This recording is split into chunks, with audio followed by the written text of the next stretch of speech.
The Power of Concentration by Theron Q. Dumont. Introductory. We all know that in order to accomplish a certain thing we must concentrate. It is of the utmost value to learn how to concentrate. To make a success of anything you must be able to concentrate your entire thought upon the idea you are working out. Do not become discouraged if you are unable to hold your thought on the subject very long at first. There are very few that can. It seems a peculiar fact that it is easier to concentrate on something that is not good for us than on something that is beneficial. This tendency is overcome when we learn to concentrate consciously. If you will just practice a few concentration exercises each day, you will find you will soon develop this wonderful power. Success is assured when you are able to concentrate, for you are then able to utilize for your good all constructive thoughts and shut out all the deconstructive ones. It is of the greatest value to be able to think only that which will be beneficial. Did you ever stop to think what an important part your thoughts, concentrated thoughts, play in your life? This book shows their far-reaching and all-abiding effects. These lessons you will find very practical. The exercises I have thoroughly tested. They are arranged so that you will notice an improvement from the very start, and this will give you encouragement. They point out ways in which you can help yourself. Man is a wonderful creature, but he must be trained and developed to be useful. A great work can be accomplished by every man if he can be awakened to do his very best. But the greatest man would not accomplish much if he lacked concentration and effort. Dwarfs can often do the work of giants when they are transformed by the almost magic power of great mental concentration. But giants will only do the work of dwarfs when they lack this power. We accomplish more by concentration than by fitness. The man that is apparently best suited for a place does not always fill it best. It is the man that concentrates on its every possibility that makes an art of both his work and his life. All your real advancement must come from your individual effort. This course of lessons will stimulate and inspire you to achieve success. It will bring you into perfect harmony with the laws of success. It will give you a firmer hold on your duties and responsibilities. The methods of thought concentration given in this work, if put into practice, will open up interior avenues that will connect you with the everlasting laws of being and their exhaustless foundation of unchangeable truth. As most people are very different, it is impossible to give instructions that will be of the same value to all. The author has endeavored in these lessons to awaken that within the soul which perhaps the book does not express. So study these lessons as a means of awakening and training that which is within yourself. Let all your acts and thoughts have the intensity and power of concentration. To really get the full benefit of these lessons, you should read a page, then close the book and thoughtfully recall its ideas. If you will do this, you will soon cultivate a concentrated mental habit, which will enable you to read with ordinary rapidity and remember all that you read. End of introductory. The Power of Concentration by Theron Q. Dumont. Lesson 1. Concentration finds the way. Everyone has two natures. One wants us to advance and the other wants to pull us back. The one that we cultivate and concentrate on decides what we are at the end. Both natures are trying to gain control. The will alone decides the issue. A man by one supreme effort of the will may change his whole career and almost accomplish miracles. You may be that man. You can be, if you will to be, for will can find a way or make one. I could easily fill a book of cases where men plodding along in a matter-of-fact way were all at once aroused, and as if awakening from a slumber, they developed the possibilities within them, and from that time on were different persons. You alone can decide when the turning point will come. It is a matter of choice whether we allow our diviner self to control us, or whether we will be controlled by the brute within us. No man has to do anything he does not want to do. He is therefore the director of his life if he wills to be. What we are to do is the result of our training. We are like putty and can be completely controlled by our willpower. Habit is a matter of acquirement. You hear people say, "He comes by this or that naturally, a chip off the old block," meaning that he is the only one doing what his parents did. This is quite often the case, but there is no reason for it, for a person can break a habit just the moment he masters the "I will." A man may have been a good-for-nothing all his life up to this very minute, but from this time on he begins to amount to something. Even old men have suddenly changed and accomplished wonders. "I lost my opportunity," says one. That may be true, but by sheer force of will we can find a way to bring us another opportunity. There is no truth in the saying that opportunity knocks at our door but once in a lifetime. The fact is, opportunity never seeks us. We must seek it. What usually turns out to be one man's opportunity was another man's loss. In this day, one man's brain is matched against another's. It is often the quickness of brain action that determines the result. One man thinks, "I will do it," but while he procrastinates, the other goes ahead and does the work. They both have the same opportunity. The one will complain of his lost chance, but it should teach him a lesson, and it will, if he is seeking the path that leads to success. Many persons read good books, but they say they do not get much good out of them. They do not realize that all any book or any lesson course can do is to awaken them to their possibilities, to stimulate them to use their willpower. You may teach a person from now until doomsday, but that person will only know what he learns himself. You can lead him to the fountain, but you can't make him drink. One of the most beneficial practices I know of is that of looking for the good in everyone and everything, for there is good in all things. We encourage a person by seeing his good qualities, and we also help ourselves by looking for them. We gain their good wishes, a most valuable asset sometimes. We get back what we give out. The time comes when most all of us need encouragement, need buoying up. So form the habit of encouraging others, and you will find it a wonderful tonic for both those encouraged and yourself, for you will get back encouraging and uplifting thoughts. Life furnishes us the opportunity to improve, but whether we do it or not depends upon how near we live up to what is expected of us. The first of each month, a person should sit down and examine the progress he has made. If he has not come up to expectations, he should discover the reason, and by extra exertion measure up to what is demanded next time. Every time that we fall behind what we plan to do, we lose just so much, for that time is gone forever.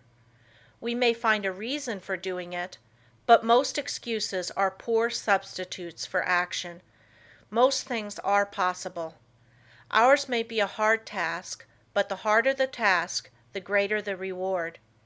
It is the difficult things that really develop us. Anything that requires only a small effort utilizes very few of our faculties and yields a scanty harvest of achievement.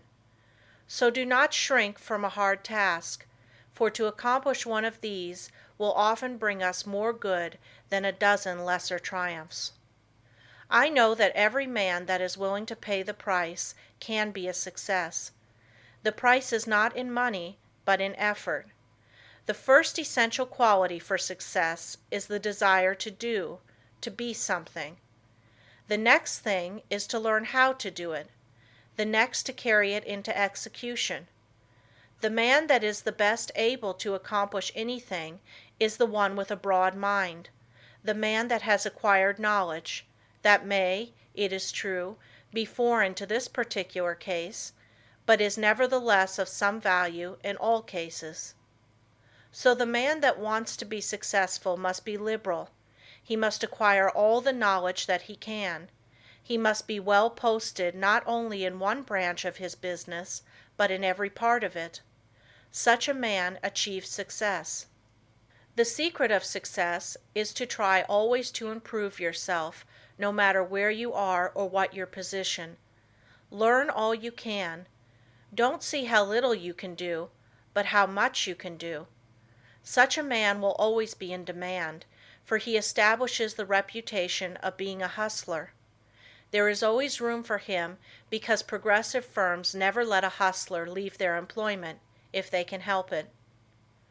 The man that reaches the top is the gritty, plucky, hard worker, and never the timid, uncertain, slow worker. An untried man is seldom put in a position of responsibility and power. The man selected is one that has done something, achieved results in some line, or taken the lead in his department. He is placed there because of his reputation of putting vigor and virility into his efforts, and because he has previously shown that he has pluck and determination. The man that is chosen at the crucial time is not usually a genius. He does not possess any more talent than others, but he has learned that results can only be produced by untiring, concentrated effort. That miracles in business do not just happen. He knows that the only way they will happen is by sticking to a proposition and seeing it through. That is the only secret of why some succeed and others fail. The successful man gets used to seeing things accomplished, and always feels sure of success.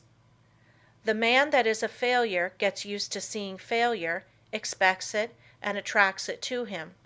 It is my opinion that with the right kind of training, every man could be a success. It is really a shame that so many men and women, rich in ability and talent, are allowed to go to waste, so to speak. Someday I hope to see a millionaire philanthropist start a school for the training of failures. I'm sure he could not put his money to a better use. In a year's time, the science of practical psychology could do wonders for him. He could have agencies on the lookout for men that had lost their grip on themselves, that had through indisposition weakened their will, that through some sorrow or misfortune had become discouraged. At first all they need is a little help to get them back on their feet, but usually they get a knock downwards instead. The result is that their latent powers never develop, and both they and the world are the losers. I trust that in the near future, someone will heed the opportunity of using some of his millions in arousing men that have begun to falter.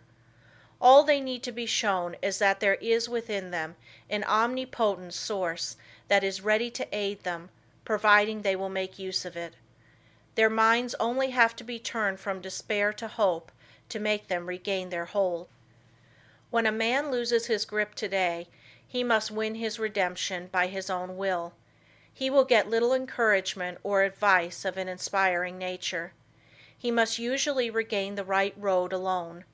He must stop dissipating his energies and turn his attention to building a useful career. Today we must conquer our weakening tendencies alone. Don't expect anyone to help you. Just take one big brace, make firm resolutions, and resolve to conquer your weaknesses and vices. Really, no one can do this for you. They can encourage you, that is all. I can think of nothing but lack of health that should interfere with one becoming successful. There is no other handicap that you should not be able to overcome. To overcome a handicap, all that is necessary to do is to use more determination and grit and will. The man with grit and will may be poor today and wealthy in a few years. Willpower is a better asset than money. Will carry you over chasms of failure if you but give it the chance. The men that have risen to the highest positions have usually had to gain their victories against big odds. Think of the hardships many of our inventors have gone through before they became a success. Usually they have been very much misunderstood by relatives and friends. Very often they did not have the bare necessities of life, yet by sheer determination and resolute courage they managed to exist somehow until they perfected their inventions, which afterwards greatly helped in bettering the condition of others. Everyone really wants to do something, but there are very few that will put forth the needed effort to make the necessary sacrifice to secure it. There is only one way to accomplish anything, and that is to go ahead and do it. A man may accomplish almost anything today if he just sets his heart on doing it and lets nothing interfere with his progress. Obstacles are quickly overcome by the man that sets out to accomplish his heart's desire. The bigger the man, the smaller the obstacle appears. The smaller the man, the greater the obstacle appears. Always look at the advantage you gain by overcoming obstacles, and it will give you the needed courage for their conquest. Do not expect that you will always have easy sailing. Parts of your journey are likely to be rough. Don't let the rough places put you out of commission. Keep on with the journey. Just the way you weather the storm shows what material you are made of. Never sit down and complain of the rough places, but think how nice the pleasant stretches were. View with delight the smooth plains that are in front of you. Do not let a setback stop you. Think of it as a mere incident that has to be overcome before you can reach your goal. Lesson 2. The Self-Mastery, Self-Direction Power of Concentration. Man, from a psychological standpoint of development, is not what he should be. He does not possess the self-mastery, the self-directing power of concentration that is his by right. He has not trained himself in a way to promote his self-mastery. Every balanced mind possesses the faculties whose chief duties are to engineer, direct, and concentrate the operations of the mind, both in a mental and physical sense.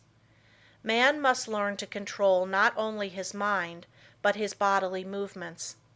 When the controlling faculties, autonomic, are in an untrained condition, the impulses, passions, emotions, thoughts, actions, and habits of the person suffer from lack of regulation, and the procedure of mental concentration is not good, not because the mind is necessarily weak in the autonomic department of the faculties, but because the mind is not properly trained. When the self-regulating faculties are not developed, the impulses, appetites, emotions, and passions have full swing to do as they please, and the mind becomes impulsive, restless, emotional, and irregular in its action. This is what makes mental concentration poor. When the self-guiding faculties are weak in development, the person always lacks the power of mental concentration. Therefore, you cannot learn to concentrate until you develop those very powers that qualify you to be able to concentrate. So if you cannot concentrate, one of the following is the cause. 1. Deficiency of the motor centers. 2. An impulsive and emotional mind. 3. An untrained mind.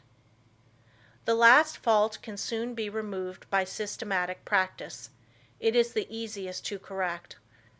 The impulsive and emotional state of mind can best be corrected by restraining anger, passion and excitement, hatred, strong impulses, intense emotions, fretfulness, etc. It is impossible to concentrate when you are in any of these excited states. These can be naturally decreased by avoiding such food and drinks as have nerve-weakening or stimulating influences, or a tendency to stir up the passions, the impulses, and the emotions. It is a very good practice to watch and associate with those persons that are steady, calm, controlled, and conservative. Correcting the deficiency of the motor centers is harder because as the person's brain is undeveloped, he lacks willpower. To cure this takes some time. Persons so afflicted may benefit by reading and studying my course, The Mastermind. to be published by Advanced Thought Publishing Corporation, Chicago, Illinois. Many have the idea that when they get into a negative state, they are concentrating, but this is not so. They may be meditating, though not concentrating. Those that are in a negative state a good deal of the time cannot, as a rule, concentrate very well. They develop instead abstraction of the mind, or absence of mind. Their power of concentration becomes weaker, and they find it difficult to concentrate on anything. They very often injure the brain if they keep up this state. To be able to concentrate, you must possess strength of mind. The person that is feeble-minded cannot concentrate his mind because of lack of will. The mind that cannot center itself on a special subject or thought is weak. Also, the mind that cannot draw itself from a subject or thought is weak. But the person that can center his mind on any problem, no matter what it is, and remove any unharmonious impressions, has strength of mind. Concentration, first, last, and all of the time, means strength of mind. Through concentration, a person is able to collect and hold his mental and physical energies at work. A concentrated mind pays attention to thoughts, words, acts, and plans. The person who allows his mind to roam at will never accomplish a great deal in the world. He wastes his energies. If you work, think, talk, and act aimlessly, and allow your brain to wander from your subject to foreign fields, you will not be able to concentrate. You concentrate the moment when you say, "I want to," "I can," "I will." Some mistakes some people make. If you waste your time reading sensational stories or worthless newspaper items, you excite the impulsive and the emotional faculties, and this means you are weakening your power of concentration. You will not be a free engineer, able to pilot yourself to success. Concentration of the mind can only be developed by watching yourself closely. All kinds of development commence with close attention. You should regulate your every thought and feeling. When you commence to watch yourself and your own acts, and also the acts of other people, you use the faculties of autonomy, and as you continue to do so, you improve your faculties, until in time you can engineer your every thought, wish, and plan. To be able to focalize the mind on the object at hand in a conscious manner leads to concentration. Only the trained mind can focalize. To hold a thought before it until all the faculties shall have had the time to consider that thought is concentration. The person that cannot direct his thoughts, wishes, plans, resolutions, and studies cannot possibly succeed to the fullest extent. The person that is impulsive one moment and calm the next has not the proper control over himself. He is not a master of his mind, nor of his thoughts, feelings, and wishes. Such a person cannot be a success. When he becomes irritated, he irritates others and spoils all chances of any concern doing their best. But the person that can direct his energies and hold them at work in a concentrated manner controls his every work and act, and thereby gains the power to control others. He can make his every move serve a useful end, and every thought a noble purpose. In this day, the man that gets excited and irritable should be looked upon as an undesirable person. The person of good breeding now speaks with slowness and deliberation. He is cultivating more and more of a reposeful attitude. He is consciously attentive and holds his mind to one thing at a time. He shuts out everything else. When you are talking to anyone, give him your sole and undivided attention. Do not let your attention wander or be diverted. Give no heed to anything else, but make your will and intellect act in unison. Start out in the morning and see how self-poised you can remain all day. At times take an inventory of your actions during the day and see if you have kept your determination. If not, See that you do tomorrow. The more self-poised you are, the better will your concentration be. Never be in too much of a hurry, and remember, the more you improve your concentration, the greater are your possibilities. Concentration means success, because you are better able to govern yourself and centralize your mind. You become more in earnest in what you do, and this almost invariably improves your chances for success. When you are talking to a person, have your own plans in mind. Concentrate your strength upon the purpose you are talking about. Watch his every move, but keep your own plans before you. Unless you do, you will waste your energy and not accomplish as much as you should. I want you to watch the next person you see that has the reputation of being a strong character, a man of force. Watch and see what a perfect control he has over his body. Then I want you to watch just an ordinary person. Notice how he moves his eyes, arms, fingers. Notice the useless expenditure of energy. These movements all break down the vital cells and lessen the person's power in vital and nerve directions. It is just as important for you to conserve your nerve forces as it is the vital forces. As an example, we see an engine going along the track very smoothly. Someone opens all the valves and the train stops. It is the same with you. If you want to use your full amount of steam, you must close your valves and direct your power of generating mental steam toward one end. Center your mind on one purpose, one plan, one transaction. There is nothing that uses up nerve force so quickly as excitement. This is why an irritable person is never magnetic. He is never admired or loved. He does not develop those finer qualities that a real gentleman possesses. Anger, sarcasm, and excitement weaken a person in this direction. The person that allows himself to get excited will become nervous in time, because he uses up his nerve forces and his vital energies. The person that cannot control himself and keep from becoming excited cannot concentrate. When the mind can properly concentrate, all the energy of every microscopic cell is directed into one channel, and then there is a powerful personal influence generated. Everyone possesses many millions of little trembling cells, and each one of these has a center where life and energy are stored up and generated. If this energy is not wasted, but conserved and controlled, this person is influential. But when it is the opposite, he is not influential or successful. Just as it is impossible for a steam engine to run with all its valves open, so it is impossible for you to waste your energy and run at your top speed. Each neuron in the gray layers of the brain is a psychic center of thought and action. Each one is pulsating in intelligent force of some kind.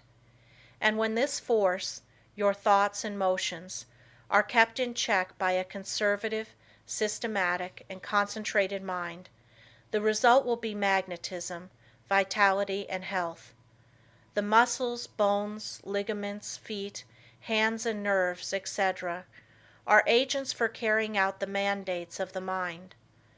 The sole purpose of the volitional faculties is to move the physical mechanism as the energy travels along the wires of nerves and muscles.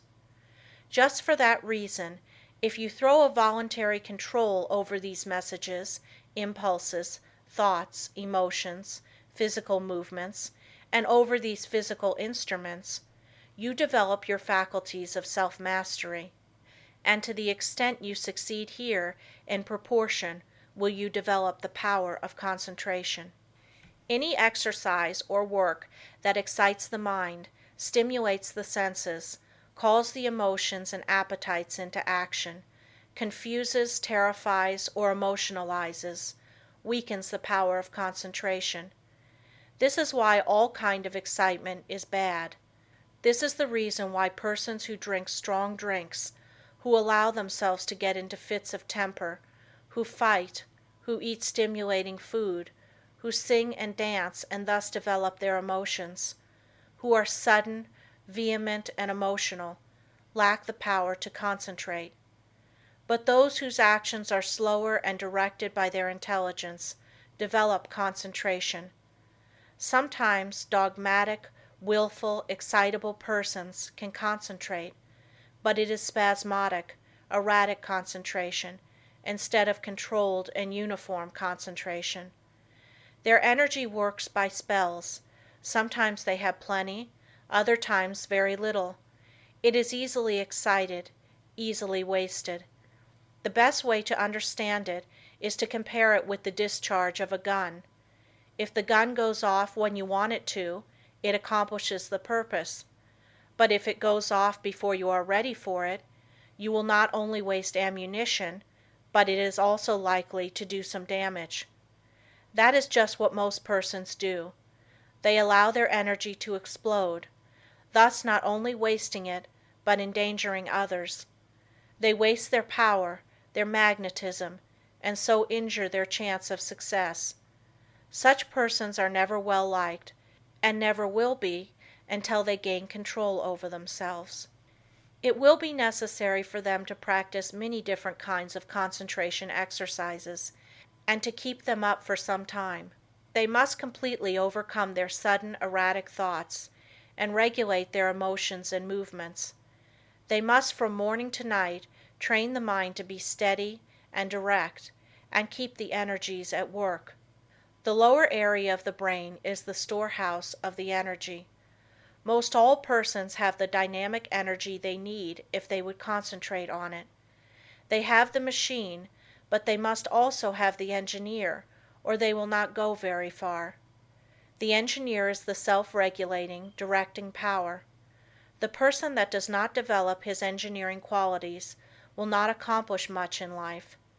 The good engineer controls his every act. All work assists in development. By what you do, you either advance or degenerate. This is a good idea to keep always in mind. When you are uncertain whether you should do something or not, just think whether by doing it you will grow or deteriorate, and act accordingly. I am a firm believer in work when you work and play when you play. When you give yourself up to pleasure, you can develop concentration by thinking of nothing else but pleasure. When your mind dwells on love, think of nothing but this, and you will find you can develop a more intense love than you ever had before. When you concentrate your mind on the you, or real self, and its wonderful possibilities, you develop concentration and a higher opinion of yourself. By doing this systematically, you develop much power, because you cannot be systematic without concentrating on what you are doing. When you walk out into the country and inhale the fresh air, studying vegetation, trees, etc., you are concentrating.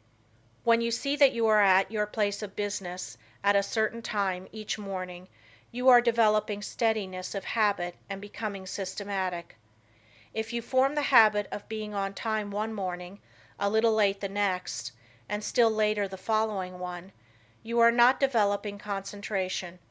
But whenever you fix your mind on a certain thought and hold your mind on it at successive intervals, you develop concentration. If you hold your mind on some chosen object, you centralize your attention, just like the lens of the camera centralizes on a certain landscape. Therefore, always hold your mind on what you are doing, no matter what it is. Keep a careful watch over yourself, for unless you do, your improvement will be very slow. Practice inhaling long, deep breaths, not simply for the improvement of health, although that is no small matter, but also for the purpose of developing more power, more love, more life. All work assists in development. You may think it foolish to try to develop concentration by taking muscular exercises, but you must not forget that the mind is associated with muscle and nerve. When you steady your nerves and muscles, you steady your mind, but let your nerves get out of order and your mind will become erratic, and you will not possess the power of direction, which in other words, is concentration. Therefore you understand how important exercises that steady the nerves and muscles are in developing concentration. Everyone is continually receiving impulses that must be directed and controlled if one is to lead a successful life. That is the reason why a person must control the movements of his eyes, feet, fingers, etc. This is another reason why it is important to control his breathing. The slow, deep, prolonged exhalations are of wonderful value. They steady the circulation, the heart action, muscles and nerves of the mind. If the heart flutters, the circulation is not regular, and when the lung action is uneven, the mind becomes unsteady and not fit for concentration. This is why controlled breathing is very important as a foundation for physical health. You must not only concentrate your mind, but also the action of the eyes, ears, and fingers. Each of these contain miniature minds that are controlled by the master engineer. You will develop much quicker if you thoroughly realize this. If you have ever associated with big men or read their biographies, you will find that they usually let the others do the talking. It is much easier to talk than it is to listen. There is no better exercise for concentration than to pay close attention when someone is talking.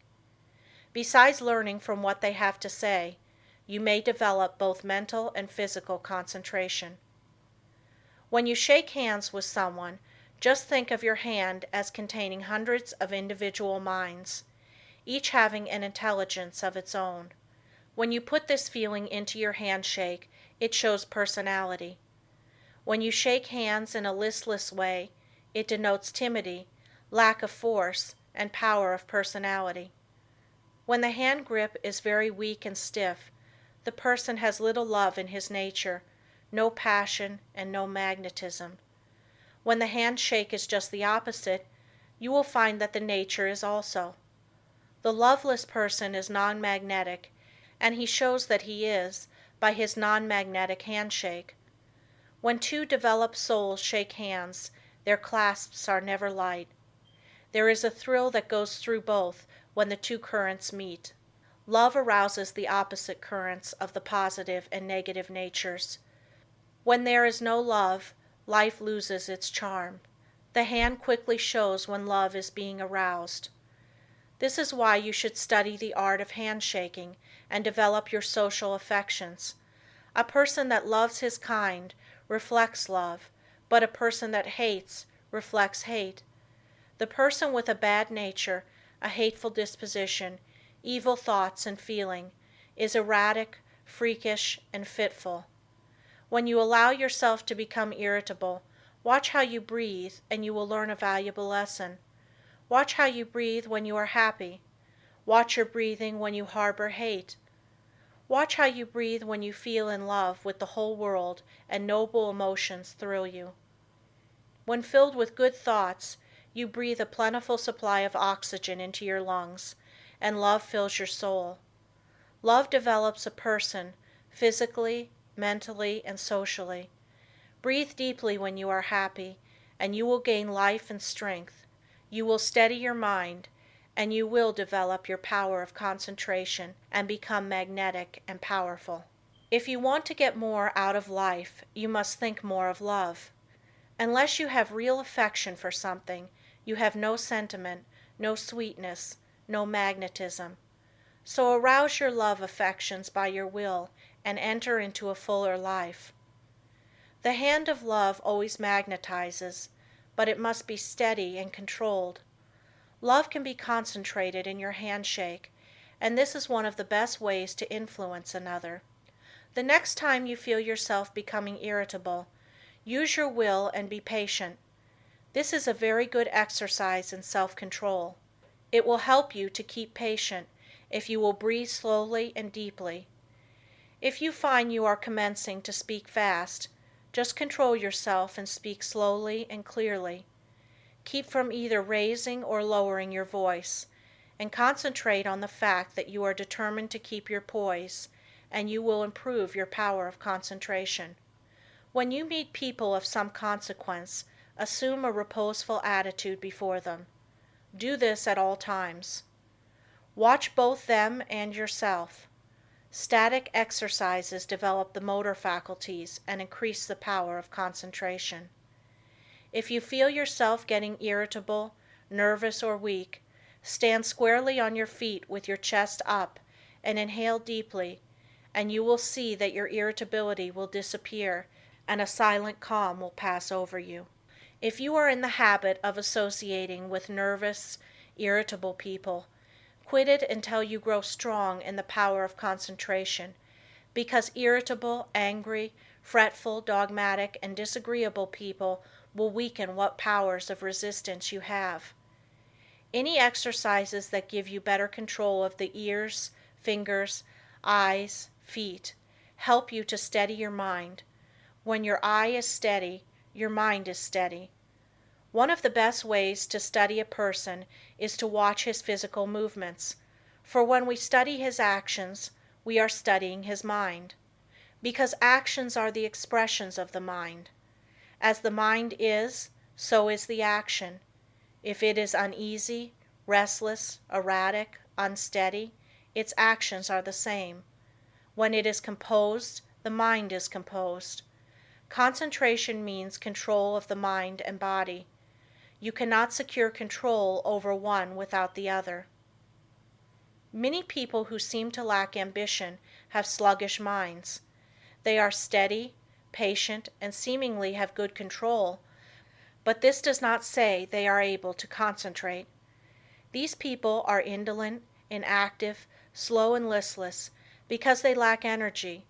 They do not lose control because they have little force to control. They have no temper, and it therefore cannot disturb them.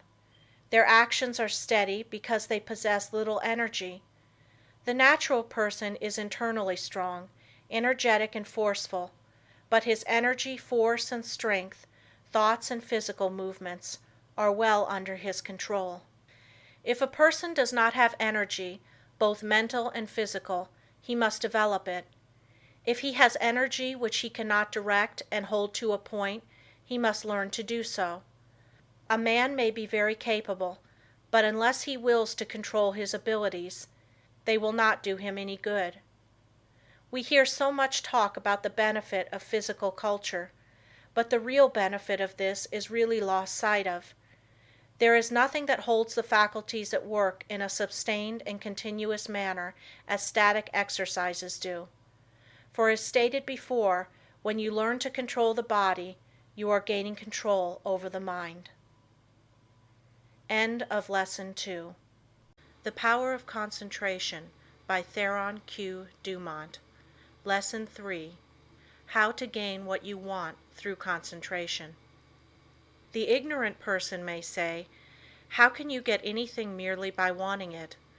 I say that through concentration you can get anything you want.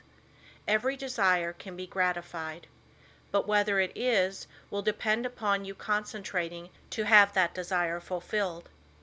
Merely wishing for something will not bring it. Wishing you had something shows a weakness and not a belief that you will really get it.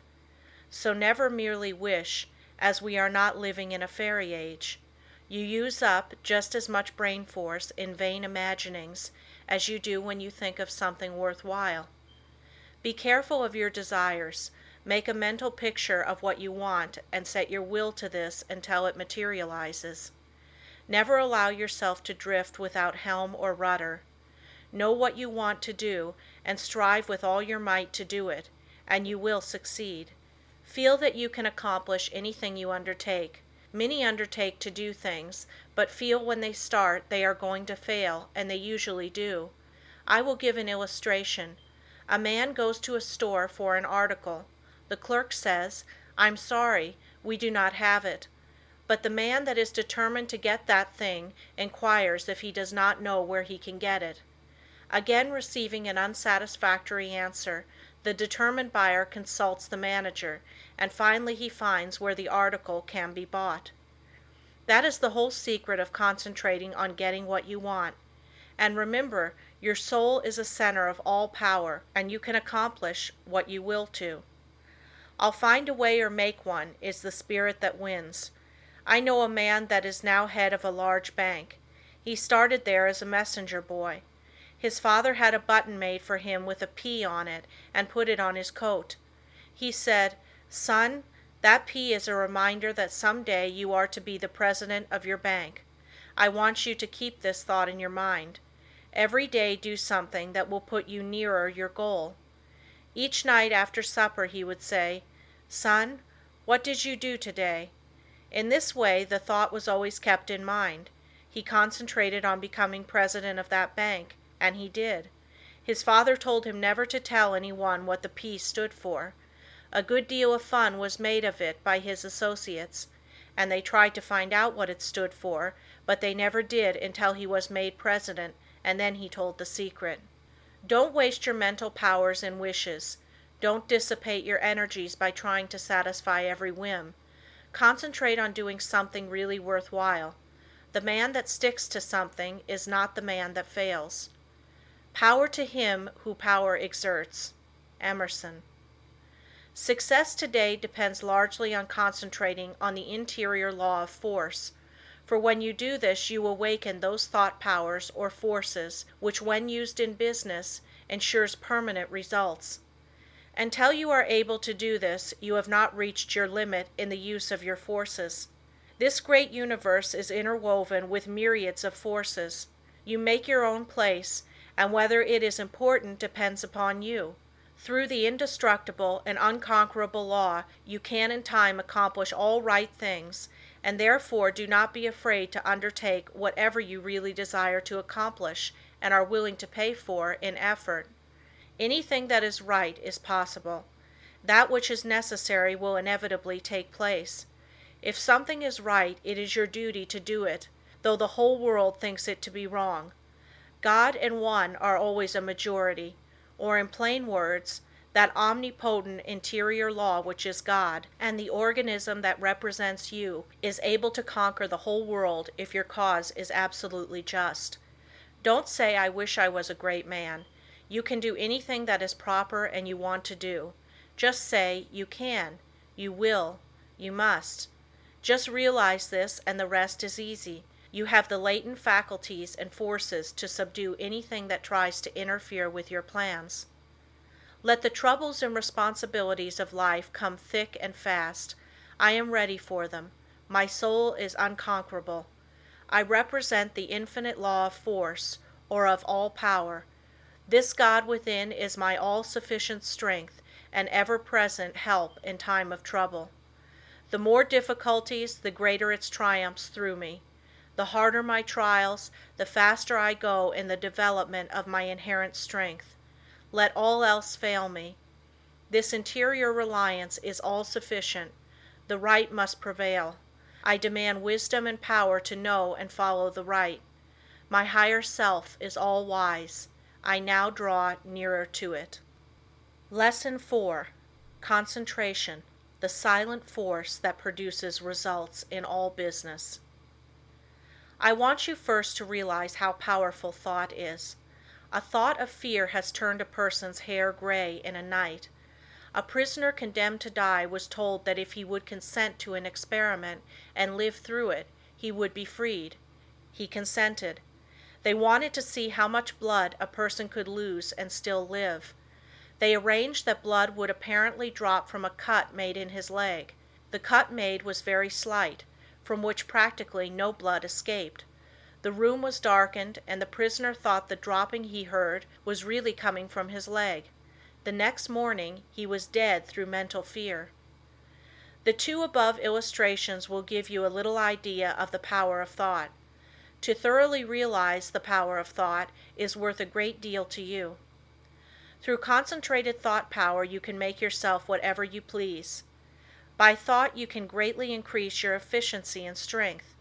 You are surrounded by all kinds of thoughts, some good, others bad, and you are sure to absorb some of the latter if you do not build up a positive mental attitude. If you will study the needless moods of anxiety, worry, despondency, discouragement, and others that are the result of uncontrolled thoughts, you will realize how important the control of your thoughts are. Your thoughts make you what you are. When I walk along the street and study the different people's faces, I can tell how they spent their lives. It all shows in their faces, just like a mirror reflects their physical countenances. In looking in those faces, I cannot help thinking how most of the people you see have wasted their lives. The understanding of the power of thought will awaken possibilities within you that you never dreamed of. Never forget that your thoughts are making your environment, your friends, and as your thoughts change, these will also. Is this not a practical lesson to learn? Good thoughts are constructive, evil thoughts are destructive. The desire to do right carries with it a great power. I want you to thoroughly realize the importance of your thoughts and how to make them valuable, to understand that your thoughts come to you over invisible wires and influence you. If your thoughts are of a high nature, you become connected with people of the same mental caliber, and you are able to help yourself. If your thoughts are tricky, you will bring tricky people to deal with you, who will try to cheat you. If your thoughts are right kind, you will inspire confidence in those with whom you are dealing. As you gain the goodwill of others, your confidence and strength will increase. You will soon learn the wonderful value of your thoughts and how serene you can become even when circumstances are the most trying.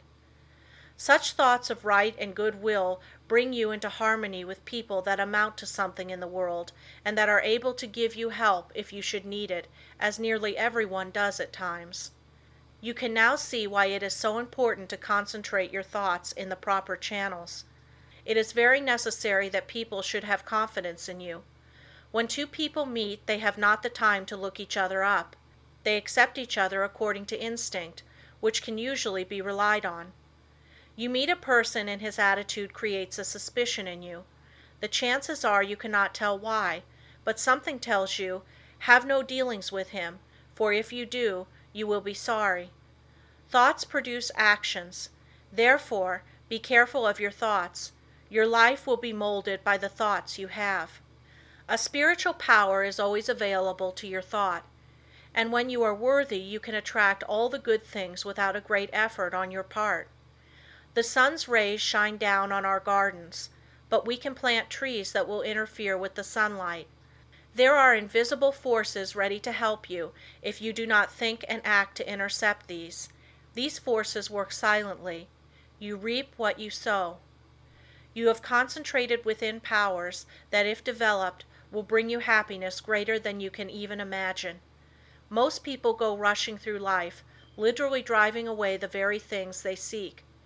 By concentration you can revolutionize your life, accomplish infinitely more, and without a great effort. Look within yourself and you will find the greatest machine ever made. How to speak wisely. In order to speak wisely, you must secure at least a partial concentration of the faculties and forces upon the subject at hand. Speech interferes with the focusing powers of the mind, as it withdraws the attention to the external, and therefore is hardly to be compared with the deep silence of the subconscious mind, where deep thoughts and the silent forces of high potency are evolved. It is necessary to be silent before you can speak wisely. The person that is really alert and well poised and able to speak wisely under trying circumstances is the person that has practiced in the silence. Most people do not know what the silence is and think it is easy to go into the silence, but this is not so. In the real silence we become attached to that interior law and the forces become silent because they are in a state of high potency, or beyond the vibratory sounds to which our external ears are attuned. He who desires to become above the ordinary should open up for himself the interior channels which lead to the absolute law of the omnipotent. You can only do this by persistently and intelligently practicing thought concentration. Hold the thought. In silence, I will allow my higher self to have complete control. I will be true to my higher self. I will live true to my conception of what is right. I realize that it is to my self-interest to live up to my best. I demand wisdom so that I may act wisely for myself and others. In the next chapter I will tell you of the mysterious law which links all humanity together, by the powers of cooperative thought and chooses for us companionship and friends. End of Lesson 4. The Power of Concentration by Theron Q. Dumont. Lesson 5. How Concentrated Thought Links All Humanity Together.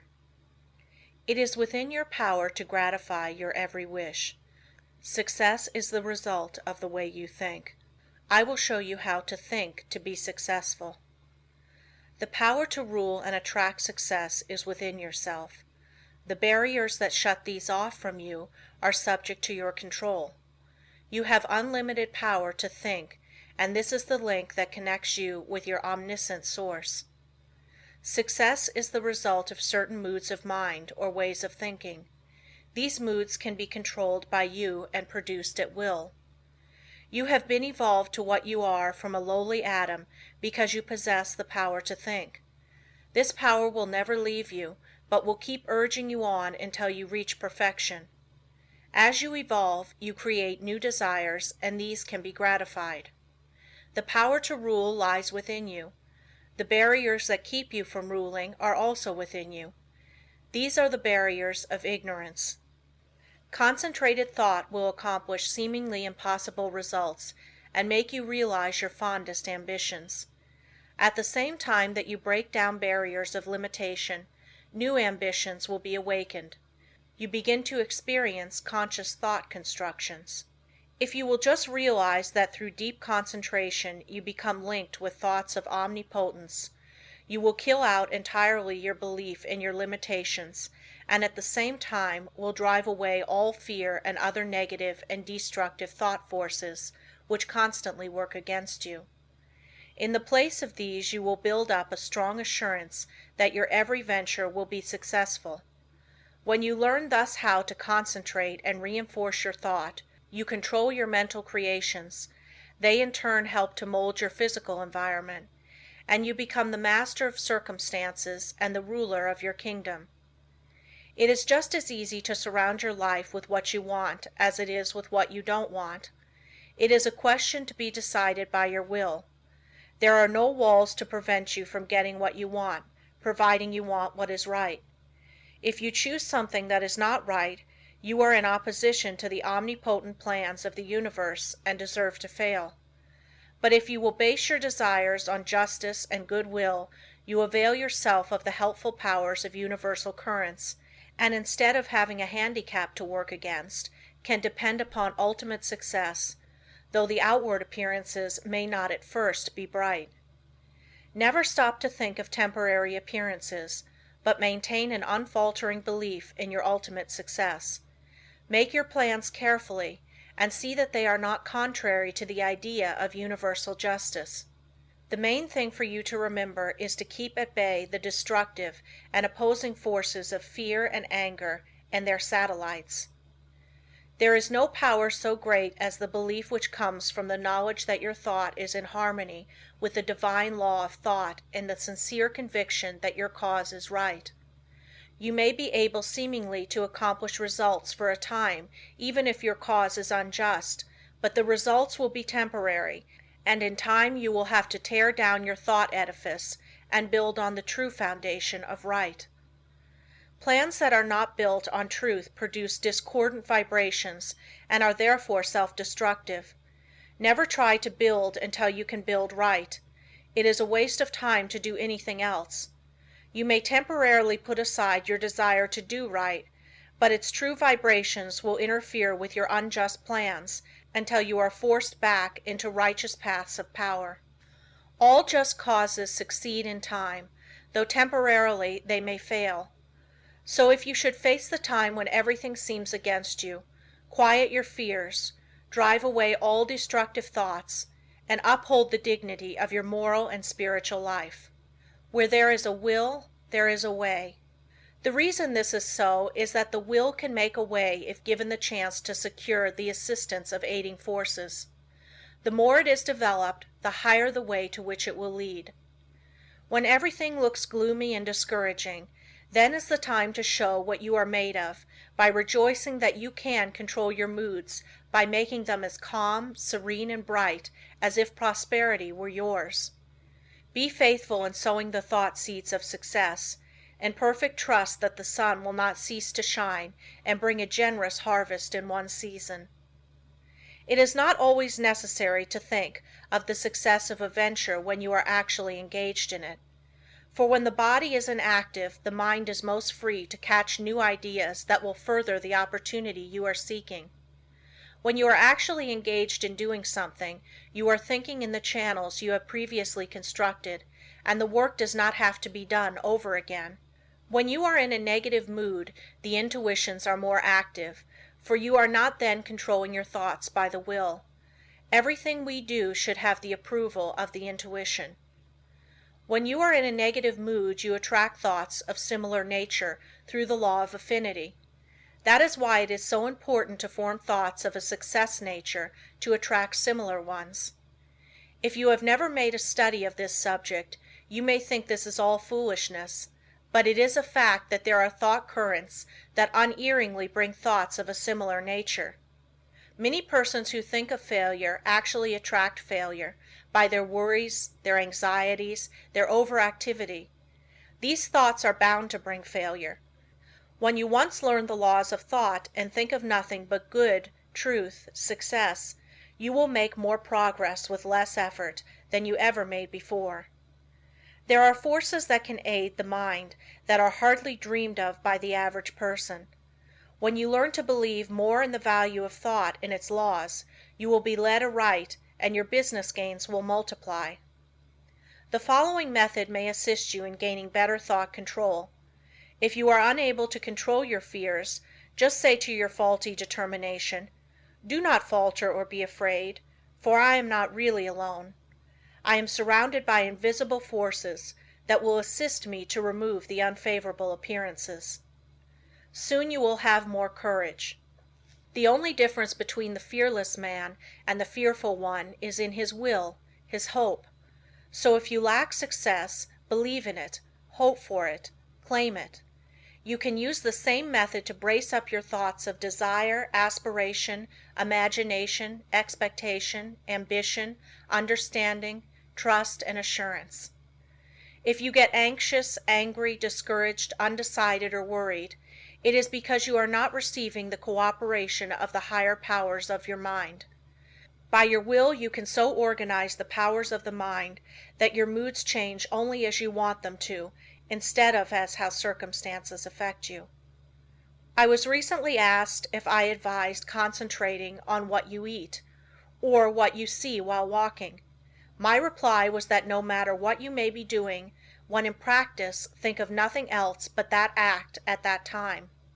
The idea is to be able to control your unimportant acts, otherwise you set up a habit that will be hard to overcome, because your faculties have not been in the habit of concentrating. Your faculties cannot be disorganized one minute and organized the next. If you allow the mind to wander while you are doing small things, it will be likely to get into mischief and make it hard to concentrate on the important act when it comes.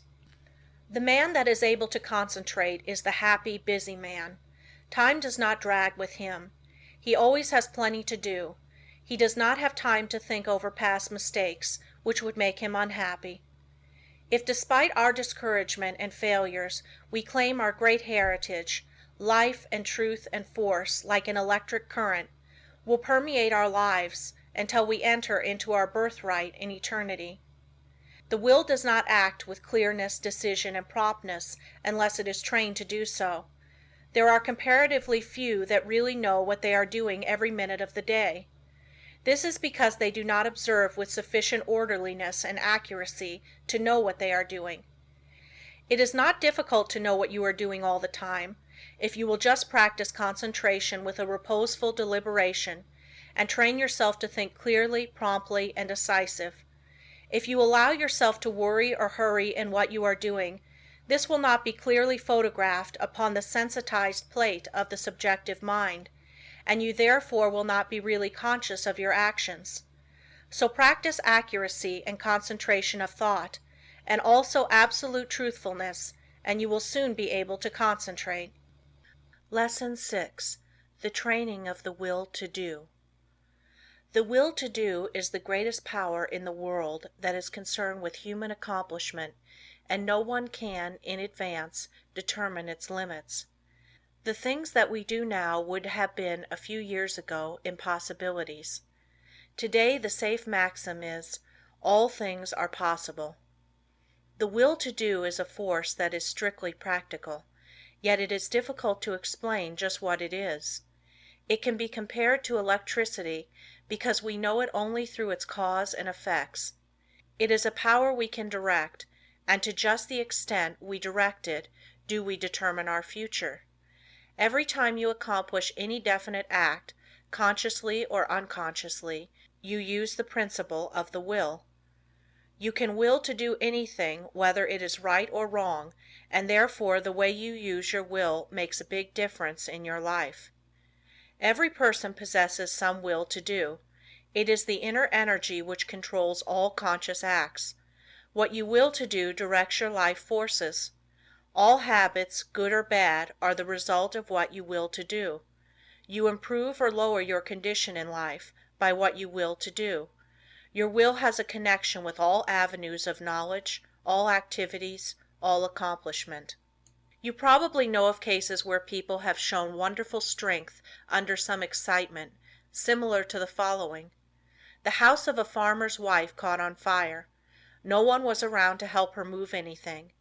She was a frail woman and ordinarily was considered weak. On this occasion she removed things from the house that it later took 3 men to handle. It was the will to do that she used to accomplish her task. Genius is but a will to do little things with infinite pains. Little things well done open the door of opportunity for bigger things. The will accomplishes its greater results through activities that grow out of great concentration in acquiring the power of voluntary attention to such an extent that we can direct it where we will, and hold it steadily to its task until our aim is accomplished. When you learn so to use it, your willpower becomes a mighty force. Almost everything can be accomplished through its proper use. It is greater than physical force because it can be used to control not only physical but mental and moral forces. There are very few that possess perfectly developed and balanced willpower, but those who do easily crush out their weak qualities. Study yourself carefully. Find out your greatest weaknesses and then use your willpower to overcome it. In this way eradicate your faults one by one until you have built up a strong character and personality. Rules for improvement. A desire arises. Now think whether this would be good for you. If it is not, use your willpower to kill out the desire, but on the other hand, if it is a righteous desire, summon all your willpower to your aid, crush all obstacles that confront you, and secure possession of the coveted good. Slowness in making decisions. This is a weakness of willpower. You know you should do something, but you delay doing it through lack of decision. It is easier not to do a certain thing than to do it, but conscience says to do it. The vast majority of persons are failures because of the lack of deciding to do a thing when it should be done. Those that are successful have been quick to grasp opportunities by making a quick decision. This power of will can be used to bring culture, wealth, and health. Some special pointers. For the next week, try to make quicker decisions in your little daily affairs. Set the hour you wish to get up and arise exactly at the fixed time. Anything that you should accomplish, do on or ahead of time. You want, of course, to give due deliberation to weighty matters, but by making quick decisions on little things, you will acquire the ability to make quick decisions in bigger things. Never procrastinate. Decide quickly one way or the other, even at the risk of deciding wrong. Practice this for a week or two and notice your improvement. The lack of initiative. This too keeps many men from succeeding. They have fallen into the way of imitating others in all that they do. Very often we hear the expression, "He seems clever enough, but he lacks initiative." Life for them is one continuous grind. Day after day they go through the same monotonous round of duties, while those that are getting along are using their initiative to get greater fullness of life. There is nothing so responsible for poverty as this lack of initiative, this power to think and do for ourselves. You are as good as anyone. You have will power, and if you use it, you will get your share of the luxuries of life. So use it to claim your own. Don't depend on anyone else to help you. We have to fight our own battles. All the world loves a fighter, while the coward is despised by all. Every person's problems are different, so I can only say, analyze your opportunities and conditions and study your natural abilities. Form plans for improvement and then put them into operation. Now, as I have said before, don't just say, I'm going to do so and so, but carry your plan into execution. Don't make an indefinite plan, but a definite one, and then don't give up until your object has been accomplished. Put these suggestions into practice with true earnestness, and you will soon note astonishing results, and your whole life will be completely changed. An excellent motto for one of pure motives is, "Through my willpower I dare do what I want to." You will find this affirmation has a very strengthening effect. The spirit of perseverance. The spirit of stick-it-to-itiveness is one that wins. Many go just so far and then give up, whereas if they had persevered a little longer they would have won out. Many have much initiative, but instead of concentrating it into one channel, they diffuse it through several, thereby dissipating it to such an extent that its effect is lost. Develop more determination, which is only the will to do, and when you start out to do something, stick to it until you get results. Of course, before starting anything, you must look around and see what the finish leads to. You must select a road that will lead to somewhere, rather than nowhere. The journey must be productive of some kind of substantial results. The trouble with so many young men is that they launch enterprises without any end in sight. It is not so much the start as the finish of a journey that counts. Each little move should bring you nearer the goal which you planned to reach before the enterprise began. Lack of perseverance is nothing but the lack of the will to do. It takes the same energy to say, "I will continue," as to say, "I give up." Just the moment you say the latter, you shut off your dynamo, and your determination is gone. Every time you allow your determination to be broken, you weaken it. Don't forget this. Just the instant you notice your determination beginning to weaken, concentrate on it, and by sheer willpower, make it continue on the job. Never try to make a decision when you are not in a calm state of mind. If in a quick temper, you are likely to say things you afterwards regret. In anger, you follow impulse rather than reason. No one can expect to achieve success if he makes decisions when not in full control of his mental forces. Therefore, make it a fixed rule to make decisions only when at your best. If you have a quick temper, you can quickly gain control over it by simple rule of counting backwards. To count backwards requires concentration, and you thus quickly regain a calm state. In this way you can break the temper habit. It will do you a lot of good to think over what you said and thought the last time you were angry. Persevere until you see yourself as others see you. It would do no harm to write the scene out in story form and then sit in judgment of the character that played your part. Special instructions to develop the will to do. This is a form of mental energy, but requires the proper mental attitude to make it manifest. We hear of people having wonderful willpower, which is really wrong. It should be said that they use their willpower, while with many it is a latent force. I want you to realize that no one has a monopoly on willpower. There is plenty for all. What we speak of as willpower is but the gathering together of mental energy, the concentration power at one point. So never think of that person as having a stronger will than yours. Each person will be supplied with just that amount of willpower that he demands. You don't have to develop willpower if you constantly make use of all you have, and remember the way in which you use it determines your fate, for your life is molded to a great extent by the use you make of your will. Unless you make proper use of it, you have neither independence nor firmness. You are unable to control yourself and become a mere machine for others to use. It is more important to learn to use your will than to develop your intellect. The man that has not learned how to use his will rarely decides things for himself, but allows his resolutions to be changed by others. He fluctuates from one opinion to another, and of course does not accomplish anything out of the ordinary, while his brother with the trained will takes his place among the world's leaders. End of Lesson 6. The Power of Concentration by Theron Q. Dumont. Lesson 7. The Concentrated Mental Demand. The mental demand is the potent force in achievement. The attitude of the mind affects the expression of the face, determines action, changes our physical condition, and regulates our lives. I will not here attempt to explain the silent force that achieves results. You want to develop your mental powers so you can effect the things sought, and that is what I want to teach you. There is wonderful power and possibility in the concentrated mental demand.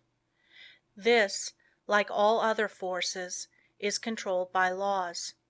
It can, like other forces, be wonderfully increased by consecutive, systemized effort. The mental demand must be directed by every power of the mind, and every possible element should be used to make the demand materialize. You can so intently desire a thing that you can exclude all distracting thoughts. When you practice this singleness of concentration until you attain the end sought, you have developed a will capable of accomplishing whatever you wish. As long as you can only do the ordinary things, you will be counted in the mass of mediocrity. But just as quick as you surpass others by even comparatively small measure, you are classed as one of life's successes. So if you wish to emerge into prominence, you must accomplish something more than the ordinary man or woman. It is easy to do this if you will but concentrate on what you desire and put forth your best effort. It is not the runner with the longest legs or the strongest muscles that wins the race, but the one that can put forth the greatest desire force. You can best understand this by thinking of an engine. The engine starts up slowly, the engineer gradually extending the throttle to the top notch. It is then keyed up to its maximum speed. The same is true of two runners.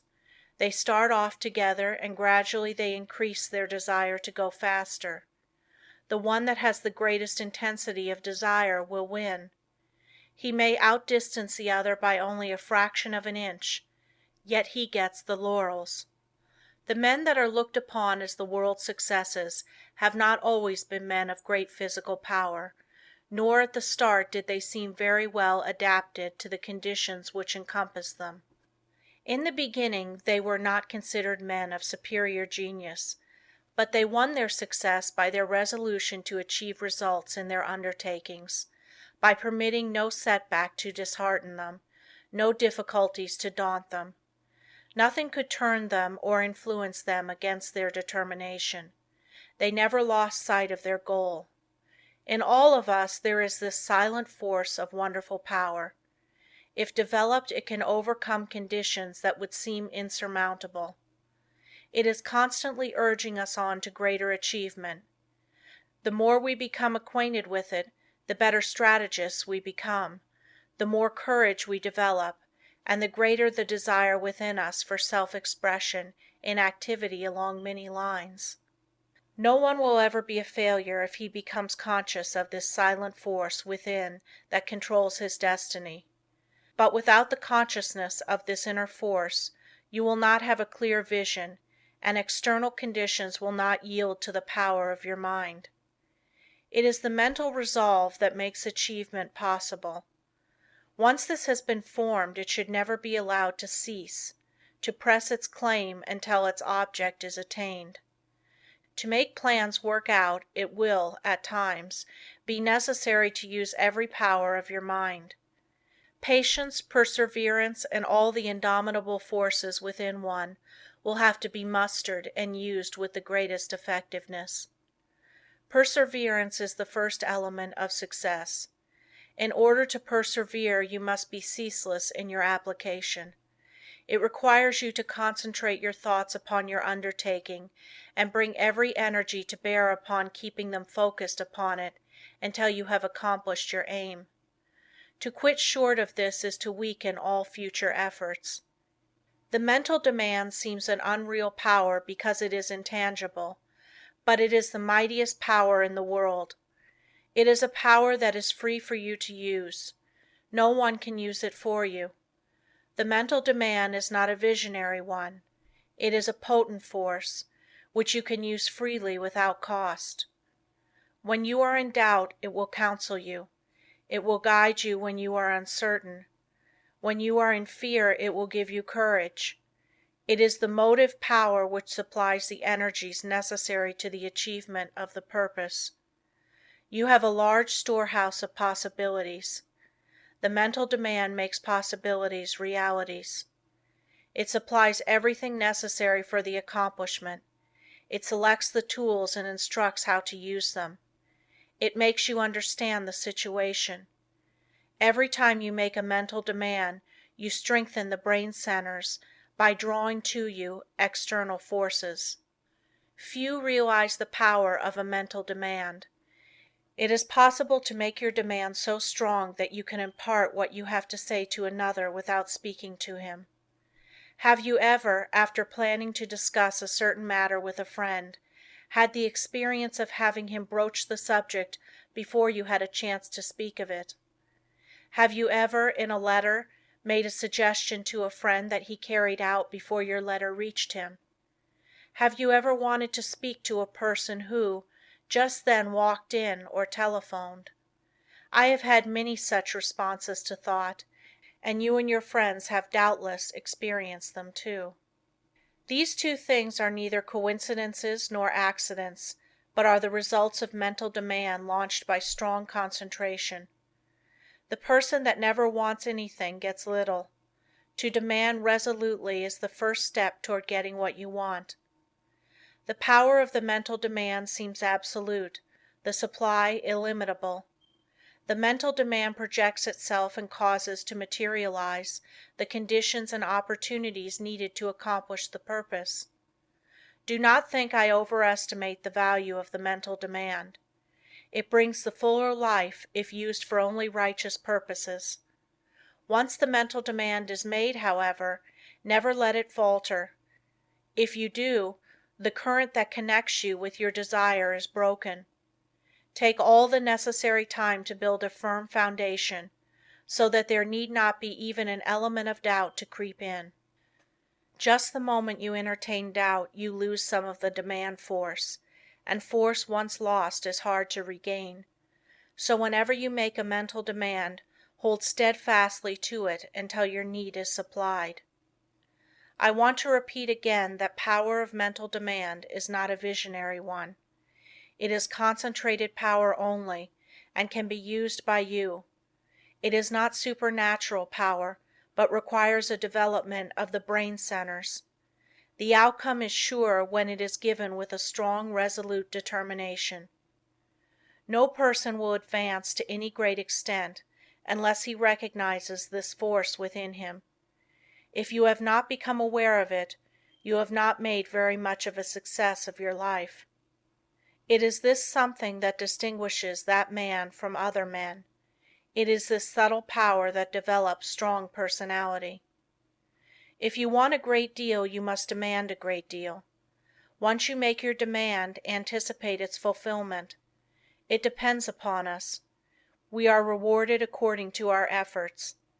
The power of mental demand can bring us what we want. We become what we determine to be.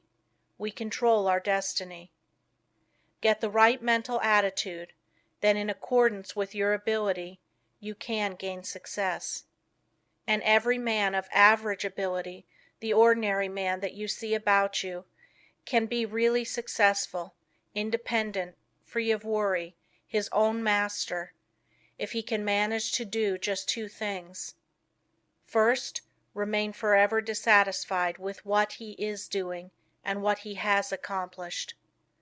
Second, develop in his mind a belief that the word impossible was not intended for him. Build up in his mind the confidence that enables the mind to use its power. Many, especially the older men, will ask, "How can I build up that self-confidence in my brain? How can I, after months and years of discouragement, of dull plodding, suddenly conceive and carry out a plan for doing something that will make life worth while and change the monotonous routine? How can a man get out of a rut after he has been in it for years and has settled down to the slow jog trot that leads to the grave?" The answer is the thing can be done, and millions have done it. One of the names most honored among the great men of France is that of Littré, who wrote and compiled the great French dictionary, a monument of learning. He is the man whose place among the 40 immortals of France was taken by the great Pasteur when the latter was elected to the Academy. Littré began the work that makes him famous when he was more than 60 years old. Lesson 8. Concentration gives mental poise. You will find that the man that concentrates is well poised, whereas the man that allows his mind to wander is easily upset. When in this state wisdom does not pass from the subconscious storehouse into the consciousness. There must be mental quiet before the two consciousnesses can work in harmony. When you are able to concentrate, you have peace of mind. If you are in the habit of losing your poise, form the habit of reading literature that has a quieting power. Just the second you feel your poise slipping, say, "Peace," and then hold this thought in mind, and you will never lose your self-control. There cannot be perfect concentration until there is peace of mind. So keep thinking peace, acting peace, until you are at peace with all the world. For when once you have reached this state, there will be no trouble to concentrate on anything you wish. When you have peace of mind, you are not timid or anxious or fearful or rigid, and you will not allow any disturbing thought to influence you. You cast aside all fears and think of yourself as a spark of the Divine Being, as a manifestation of the one universal principle that fills all space and time. Think of yourself thus as a child of the Infinite, possessing infinite possibilities. Write on a piece of paper, "I have the power to do and to be whatever I wish to do and be." Keep this mentally before you, and you will find the thought will be of great help to you. The mistake of concentrating on your business while away. In order to be successful today, you must concentrate, but don't become a slave to concentration and carry your business cares home. Just as sure as you do, you will be burning the life forces at both ends, and the fire will go out much sooner than was intended. Many men become so absorbed in their business that when they go to church they do not hear the preacher because their minds are on their business. If they go to the theater they do not enjoy it because their business is on their minds. When they go to bed they think about business instead of sleep and wonder why they don't sleep. This is the wrong kind of concentration and is dangerous. It is involuntary. When you are unable to get anything out of your mind it becomes unwholesome, as any thought held continuously causes weariness of the flesh. It is a big mistake to let a thought rule you instead of ruling it. He who does not rule himself is not a success. If you cannot control your concentration, your health will suffer. So never become so absorbed with anything that you cannot lay it aside and take up another. This is self-control. Concentration is paying attention to a chosen thought. Everything that passes before the eye makes an impression on the subconscious mind, but unless you pay attention to some certain thing, you will not remember what you saw. For instance, if you walk down a busy street without seeing anything that attracted your particular attention, You could not recall anything you saw. So you see only what attracts your attention. If you work, you only see and remember what you think about. When you concentrate on something, it absorbs your whole thought. Self-study valuable. Everyone has some habits that can be overcome by concentration. We will say, for instance, you are in the habit of complaining or finding fault with yourself or others, or imagining that you do not possess the ability of others, or feeling that you are not as good as someone else, or that you cannot rely on yourself, or harboring any similar thoughts or thoughts of weakness. These should be cast aside, and instead thoughts of strength should be put in their place.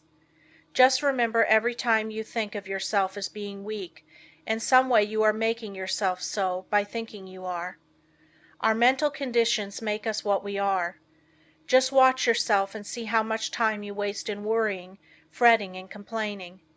The more of it you do, the worse off you are. Just the minute you are aware of thinking a negative thought, immediately change to a positive one. If you start to think of failure, change to thinking of success. You have the germ of success within you. Care for it the same as the setting hen broods over the eggs, and you can make it a reality. You can make those that you come in contact with feel as you do, because you radiate vibrations of the way you feel, and your vibrations are felt by others. When you concentrate on a certain thing, you turn all the rays of your vibrations on this. Thought is the directing power of all life's vibrations. If a person should enter a room with a lot of people and feel as if he were a person of no consequence, no one would know he was there unless they saw him, and even if they did, they would not remember seeing him, because they were not attracted towards him.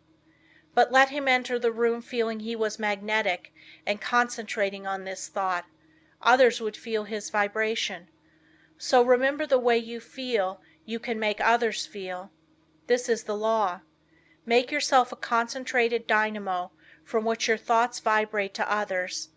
Then you are a power in the world. Cultivate the art of feeling, for as I said before, you can only make others feel what you feel. If you will study all of the great characters of history, you will find that they were enthusiastic. First they were enthusiastic themselves, and then they could arouse others' enthusiasm. It is latent in everyone. It is a wonderful force when once aroused. All public men to be a success have to possess it. Cultivate it by concentration. Set aside some hour of the day wherein to hold rapt converse with the soul. Meditate with sincere desire and contrite heart, and you will be able to accomplish that which you have meditated on. This is the keynote of success. Think, speak, and act just as you wish to be, and you will be that which you wish to be. You are just what you think you are, and not what you may appear to be. You may fool others, but not yourself. You may control your life and actions just as you can control your hands. If you want to raise your hand, you must first think of raising it. If you want to control your life, you must first control your thinking. Easy to do, is it not? Yes, it is, if you will but concentrate on what you think about. For he only can that says he will. How can we secure concentration?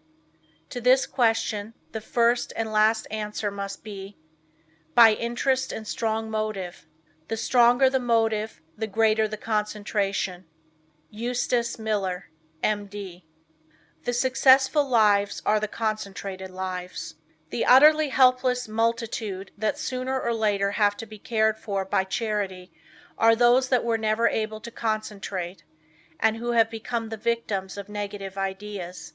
Train yourself so you will be able to concentrate your thought and develop your brain power and increase your mental energy, or you can be a slacker, a drifter, a quitter, or a sleeper.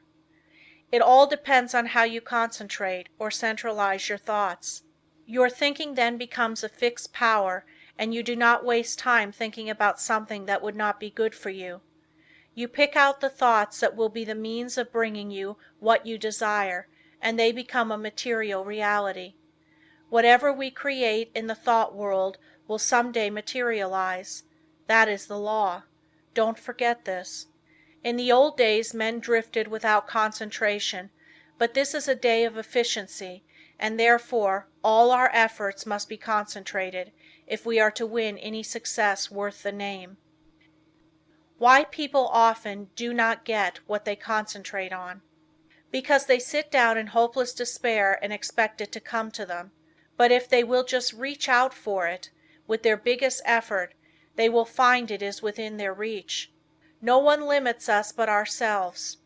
We are what we are today as the result of internal conditions. We can control the external conditions. They are subject to our will.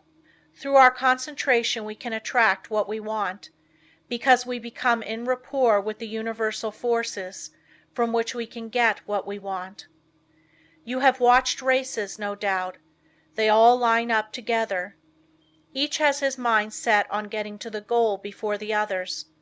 This is one kind of concentration. A man starts to think on a certain subject. He has all kinds of thoughts come to him, but by concentration he shuts out all these but the one he has chosen. Concentration is just a case of willing to do a certain thing and doing it. If you want to accomplish anything first, put yourself in a concentrating, reposeful, receptive, acquiring frame of mind. In tackling unfamiliar work, make haste slowly and deliberately, and then you will secure that interior activity which is never possible when you are in a hurry or under a strain. When you think hard, or try to hurry results too quickly, you generally shut off the interior flow of thoughts and ideas.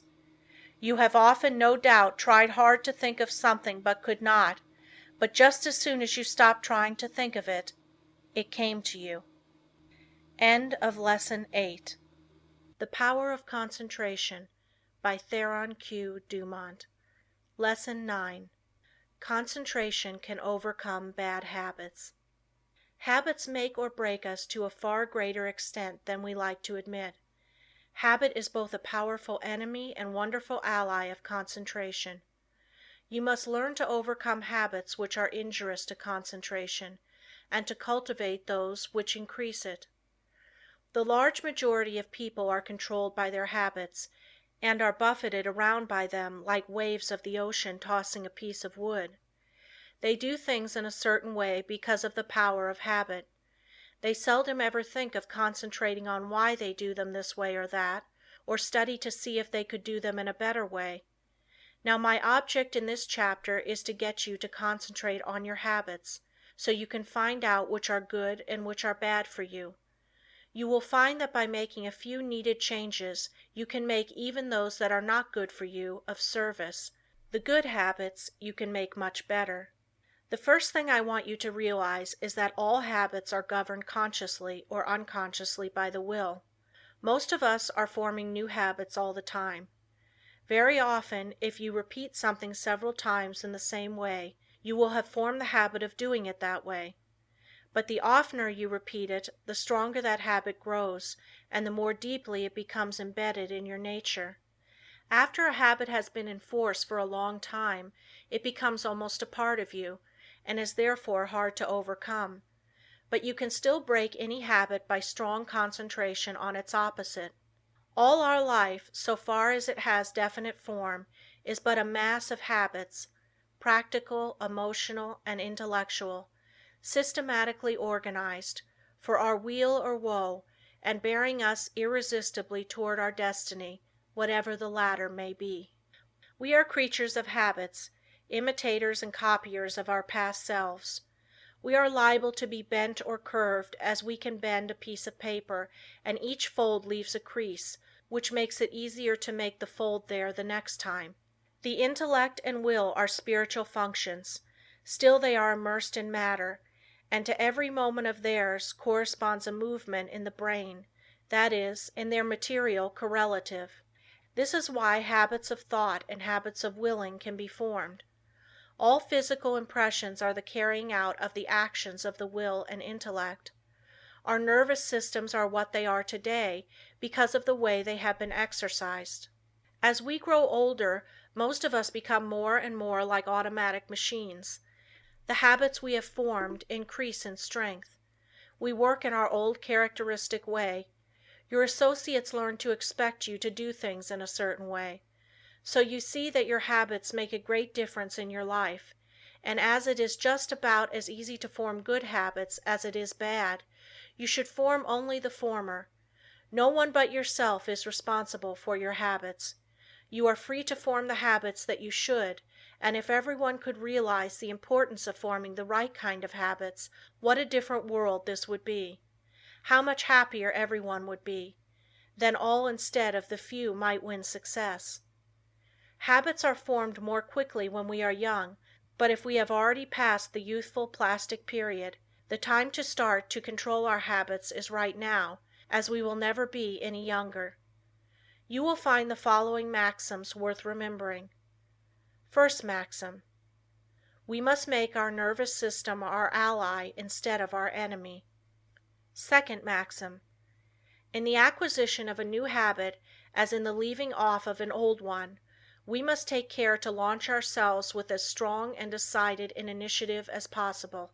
The man that is in the habit of doing the right thing from boyhood has only good motives, so it is very important for you that you concentrate assiduously on the habits that reinforce good motives.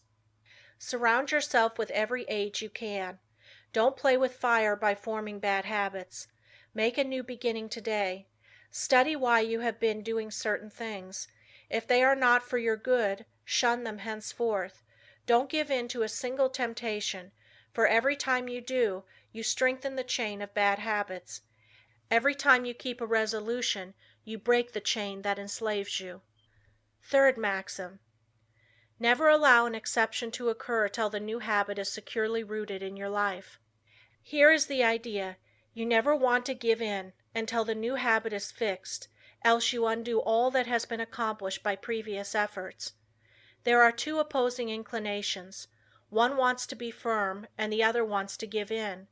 By your will you can become firm, through repetition. Fortify your will to be able to cope with any and all opposition.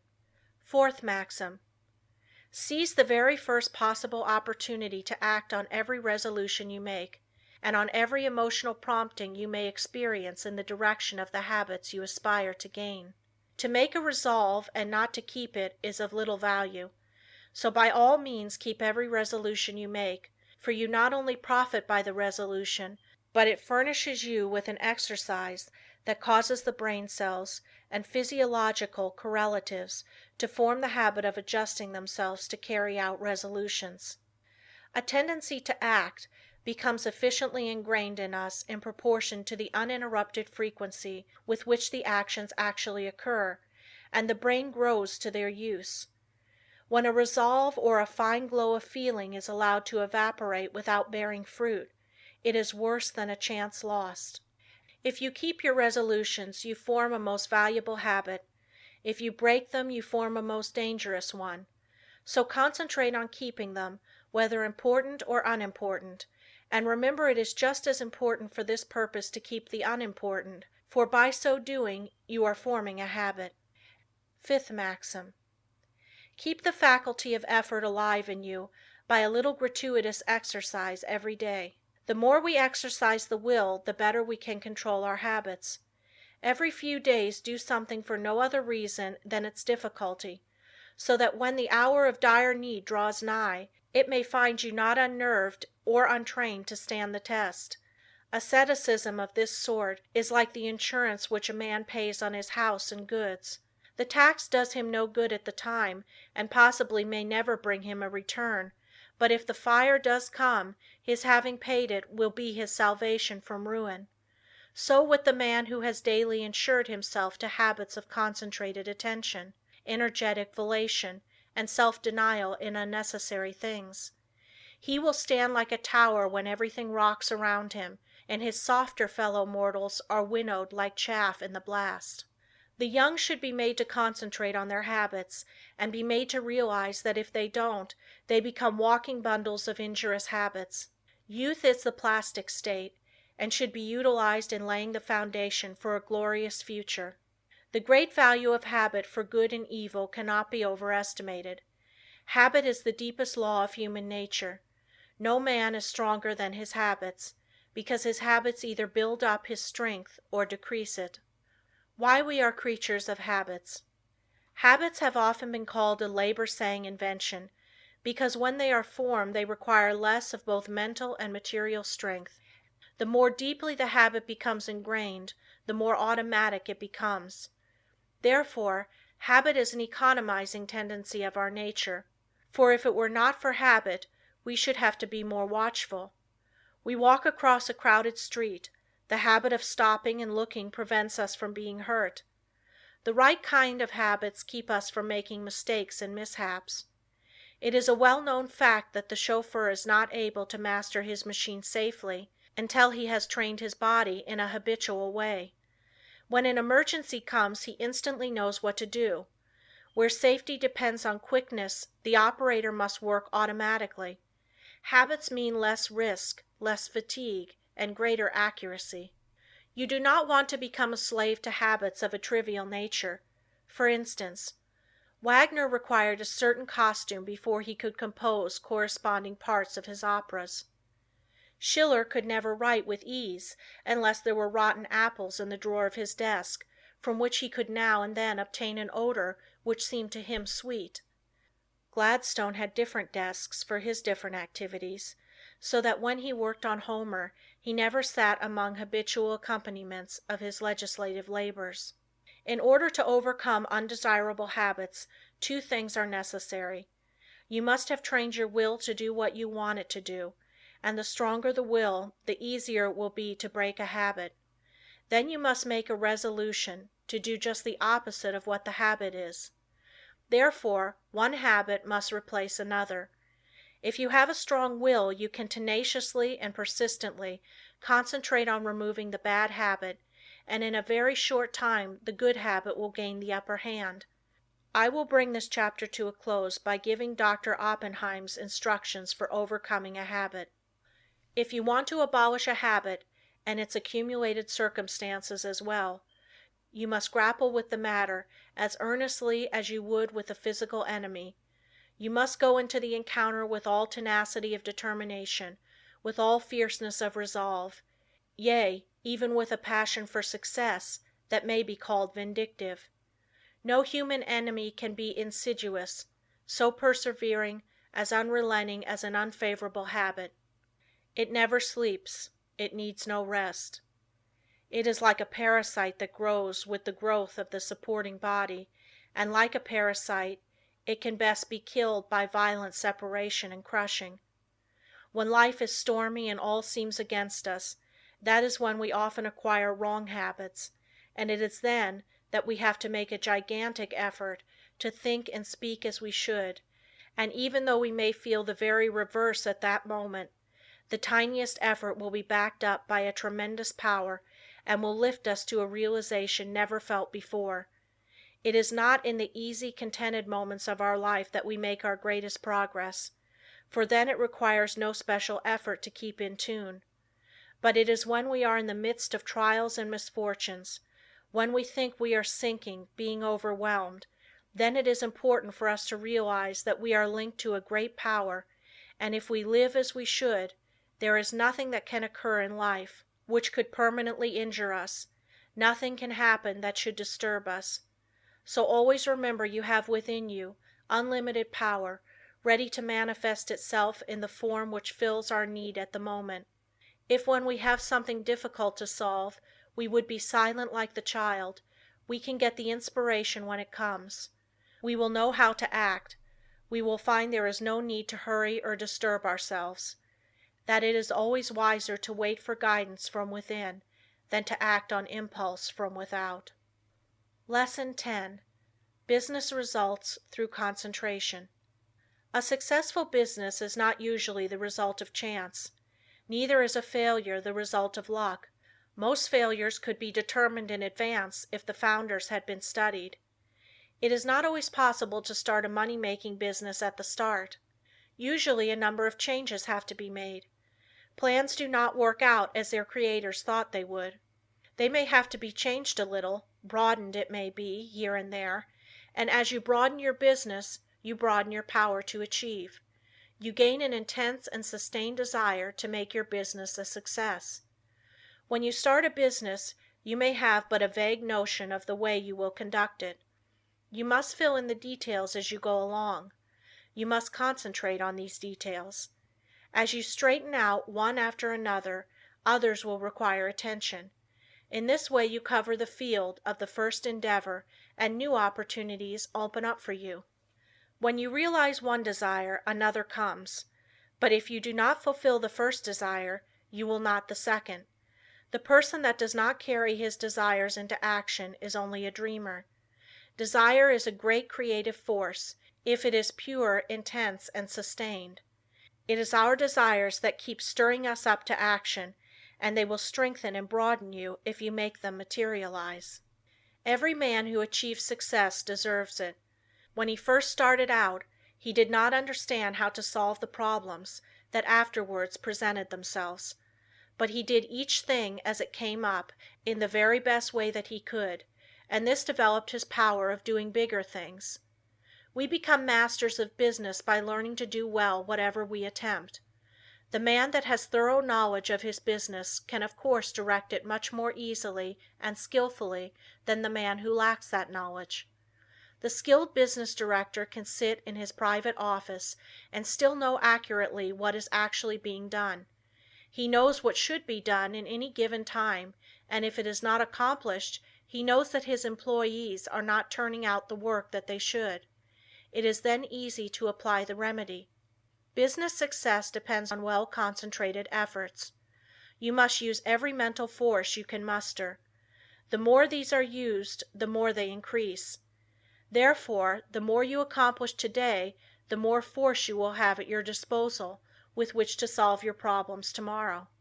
If you are working for someone else today and wish to start in a business for yourself, think over carefully what you would like to do. Then when you have resolved what you want to do, you will be drawn towards it. There is a law that opens the way to the fulfillment of your desires. Of course, back of your desires you must put forward the necessary effort to carry out your purpose. You must use your power to put your desires into force.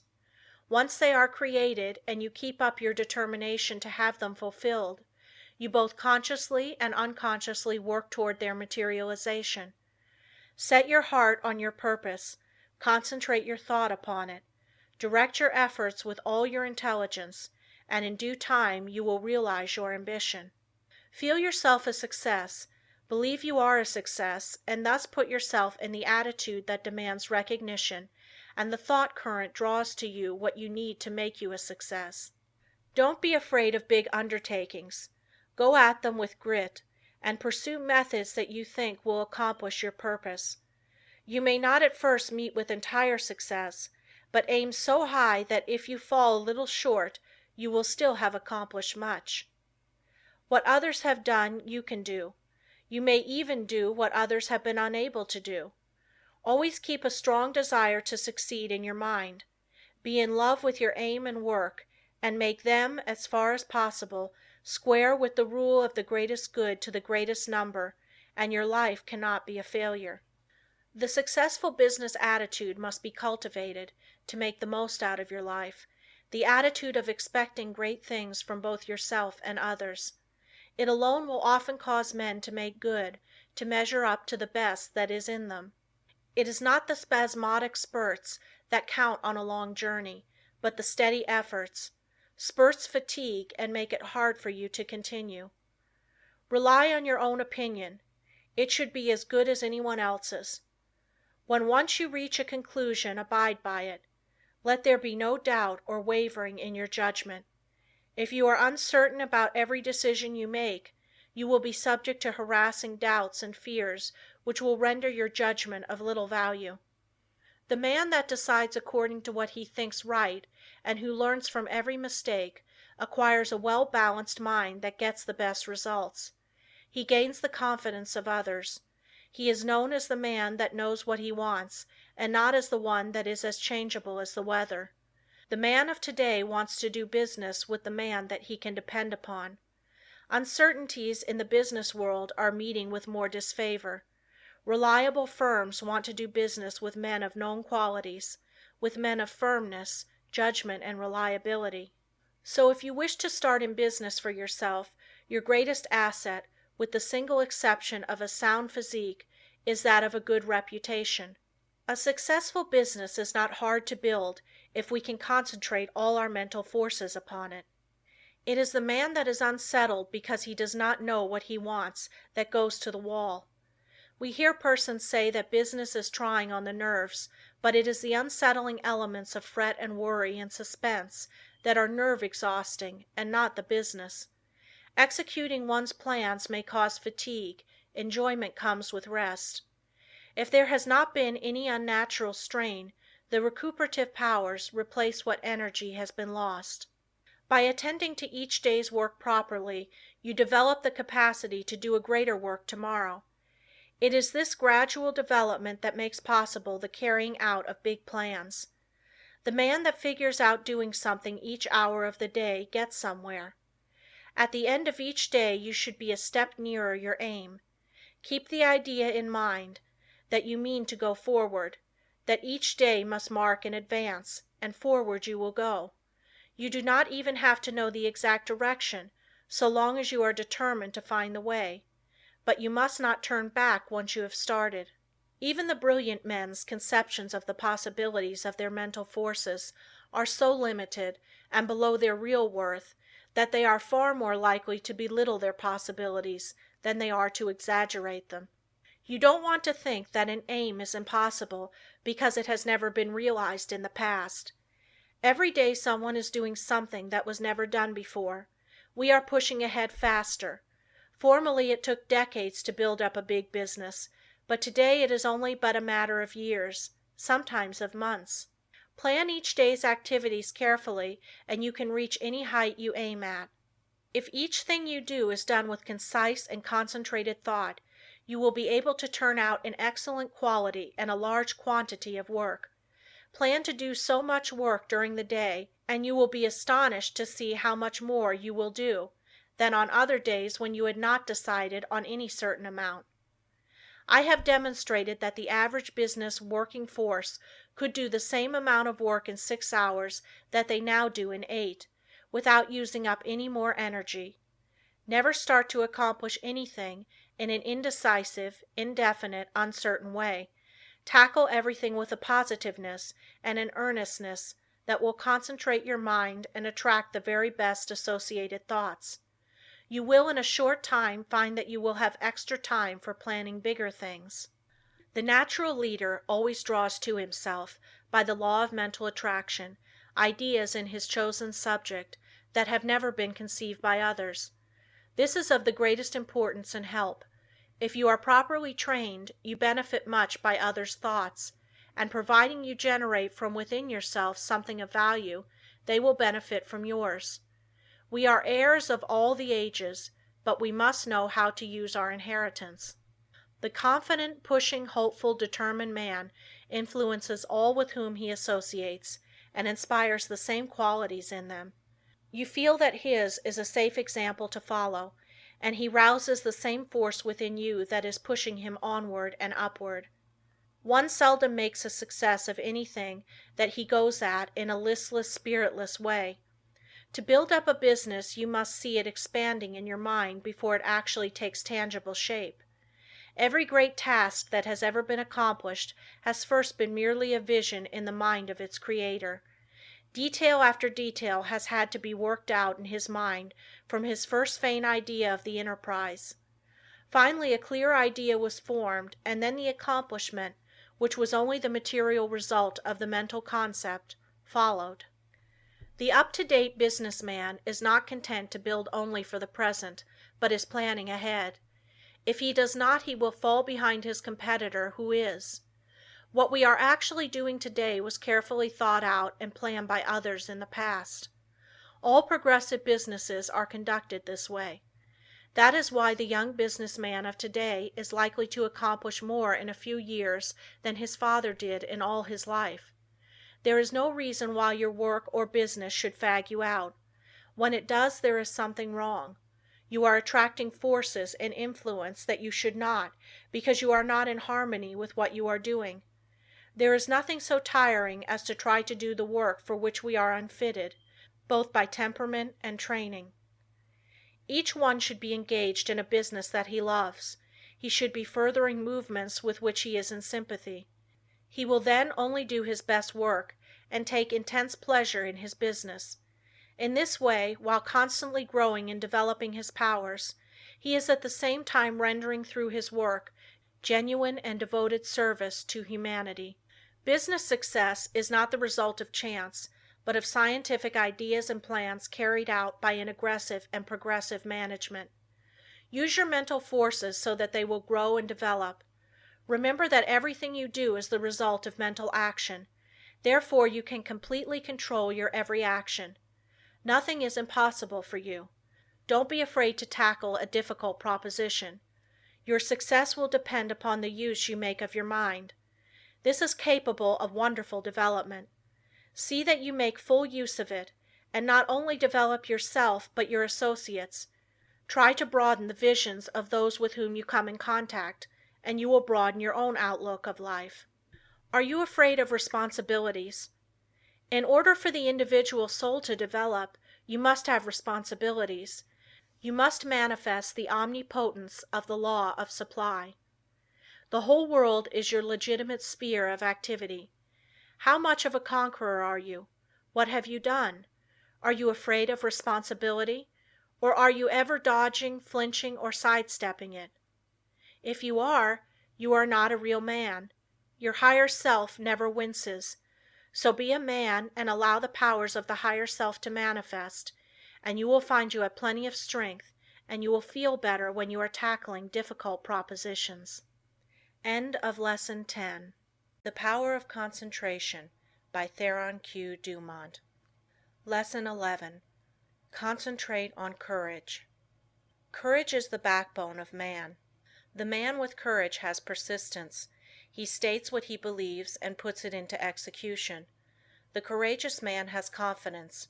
He draws to himself all the moral qualities and mental forces which go to make up a strong man.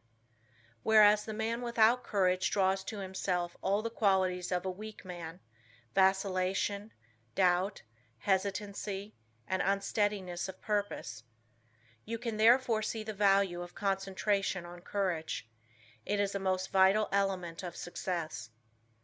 The lack of courage creates financial as well as mental and moral difficulties. When a new problem comes, instead of looking upon it as something to be achieved, the man or woman without courage looks for reasons why it cannot be done, and failure is naturally the almost inevitable result. This is a subject well worthy of your study. Look upon everything within your power as a possibility instead of as merely a probability, and you will accomplish a great deal more, because by considering a thing as impossible, you immediately draw to yourself all the elements that contribute to failure. Lack of courage destroys your confidence in yourself. It destroys that forceful, resolute attitude so important to success. The man without courage unconsciously draws to himself all that is contemptible, weakening, demoralizing, and destructive. He then blames his luck when he does not secure the things he weakly desires. We must first have the courage to strongly desire something. A desire to be fulfilled must be backed by the strength of all our mental forces. Such a desire has enough commanding force to change all unfavorable conditions. The man with courage commands, whether it be on the battlefield or in business life. What is courage? It is the will to do. It takes no more energy to be courageous than to be cowardly. It is a matter of the right training in the right way. Courage concentrates the mental forces on the task at hand. It then directs them thoughtfully, steadily, deliberately, while attracting all the forces of success toward the desired end. Cowardice, on the other hand, dissipates both our mental and moral forces, thereby inviting failure. As we are creatures of habit, we should avoid persons that lack courage. They are easy to discover because of their habits of fear in attacking new problems. The man with courage is never afraid. Start out today with the idea that there is no reason why you should not be courageous. If any fear thoughts come to you, cast them off as you would the deadly viper. Form the habit of never thinking of anything unfavorable to yourself or anyone else. In dealing with difficulties, new or old, hold ever the thought, "I am courageous." Whenever a doubt crosses the threshold of your mind, banish it. Remember, you as a master of your mind control its every thought, and here is a good one to often affirm: I have courage because I desire it, because I need it, because I use it, and because I refuse to become such a weakling as a cowardice produces. There is no justification for the loss of courage. The evils by which you will almost certainly be overwhelmed without it are far greater than those which courage will help you to meet and overcome. Right then must be the moralist who says that the only thing to fear is fear. Never let another's opinion affect you. He cannot tell you what you are able to do. He does not know what you can do with your forces. The truth is, you do not know yourself until you have put yourself to the test. Therefore, how can someone else know? Almost all wonderful achievements have been accomplished after it has been thoroughly demonstrated that they were impossibilities. Once we understand the law, all things are possible. If they were impossibilities, we could not conceive them. Just the moment you allow someone to influence you against what you think is right, you lose that confidence in yourself that inspires courage and carries with it all the forces which courage creates. Just the moment you begin to swerve in your plan, you begin to carry out another's thought and not your own. You become the directed and not the director. You forsake the courage and resolution of your own mind, and you therefore lack the very forces that you need to sustain and carry out your work. Instead of being self-reliant, you become timid, and this invites failure. When you permit yourself to be influenced from your plan by another, you are unable to judge as you should, because you have allowed another's influence to deprive you of your courage and determination, without absorbing any of his in return. So you are in much the same predicament as you would be in if you turned over all your worldly possessions to another without getting value received. Concentrate on just the opposite of fear, want, poverty, sickness, etc. Never doubt your own ability. You have plenty, if you will just use it. A great many men are failures because they doubt their own capacity. Instead of building up strong mental forces which would be of the greatest use to them, their fear thoughts tear them down. Fear paralyzes energy. It keeps us from attracting the forces that go to make up success. Fear is the worst enemy we have. There are few people that really know that they can accomplish much. They desire the full extent of their powers, but alas, it is only occasionally that you find a man that is aware of the great possibilities within him. When you believe with all your mind and heart and soul that you can do something, you thereby develop the courage to steadily and confidently live up to that belief. You have now gone a long way towards accomplishing it. The chances are that there will be obstacles, big and little, in your way, but resolute courage will overcome them and nothing else will. Strong courage eliminates the injurious and opposing forces by summoning their masters, the yet stronger forces that will serve you. Courage is yours for the asking. All you have to do is to believe in it, claim it, and use it. To succeed in business, believe that it will be successful, assert that it is successful, and work like a beaver to make it so. Difficulties soon melt away before the courageous. One man of courage can fire with his spirit a whole army of men, whether it be military or industrial, because courage, like cowardice, is contagious. The man of courage overcomes the trials and temptations of life. He commands success. He renders sound judgment. He develops personal influence and a forceful character, and often becomes the mentor of the community which he serves. How to overcome depression and melancholia. Both of the former are harmful and make you unhappy.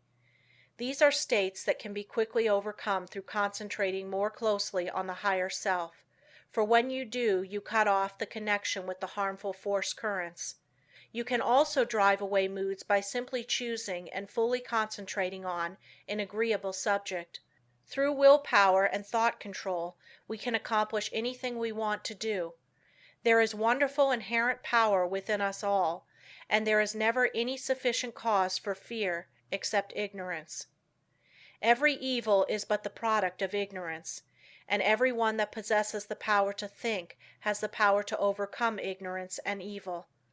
The pain that we suffer from doing evil are but the lessons of experience, and the object of the pain is to make us realize our ignorance. When we become depressed it is evidence that our thought faculties are combining improperly and thereby attracting the wrong force currents. All that is necessary to do is to exercise the will and concentrate upon happy subjects. I will only think of subjects worthy of my higher self and its powers. Lesson 12. Concentrate on wealth. It was never intended that man should be poor. When wealth is obtained under the proper conditions, it broadens the life. Everything has its value. Everything has a good use and a bad use. The forces of mind, like wealth, can be directed either for good or evil. A little rest will recreate forces. Too much rest degenerates into laziness and brainless dreamy longings. If you acquire wealth unjustly from others, you are misusing your forces, but if your wealth comes through the right sources, you will be blessed. Through wealth we can do things to uplift ourselves and humanity. Wealth is many persons' goal. It therefore stimulates their endeavor. They long for it in order to dress and live in such a way as to attract friends. Without friends they would not be so particular of their surroundings. The fact is, the more attractive we make ourselves and our surroundings, the more inspiring are their influences. It is not conducive to proper thought to be surrounded by conditions that are uncongenial and unpleasant. So the first step toward acquiring wealth is to surround yourself with helpful influences.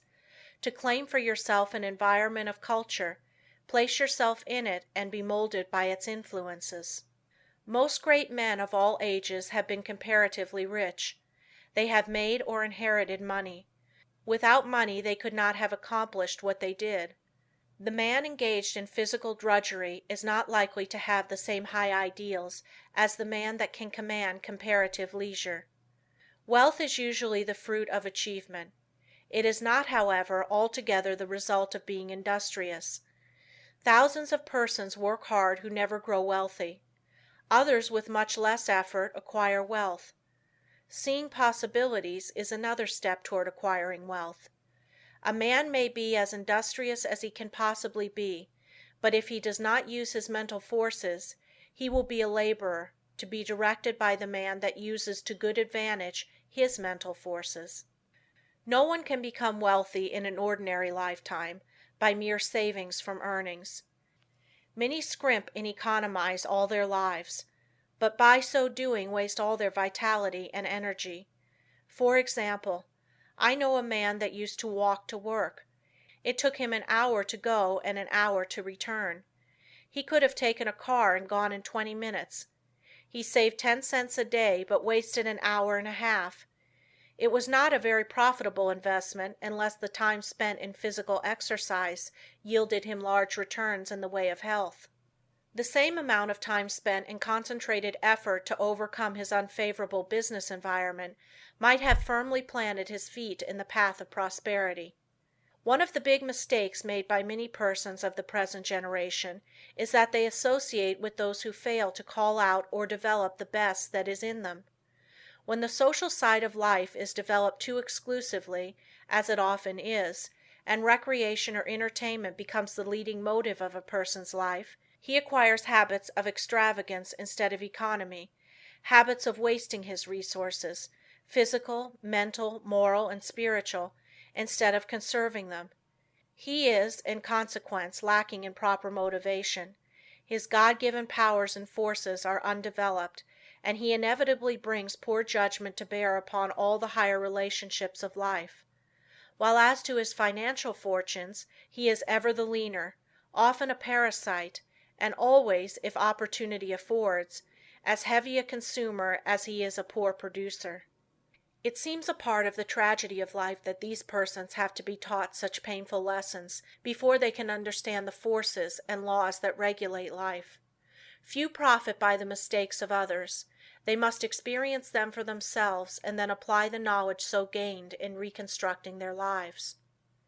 Any man that has ever amounted to anything has never done a great deal of detail work for long periods at any given time. He needs his time to reflect. He does not do his duties today in the same way as yesterday, but as the result of deliberate and concentrated effort, constantly tries to improve his methods. The other day I attended a lecture on prosperity. I knew the lecturer had been practically broke for 10 years. I wanted to hear what he had to say. He spoke very well.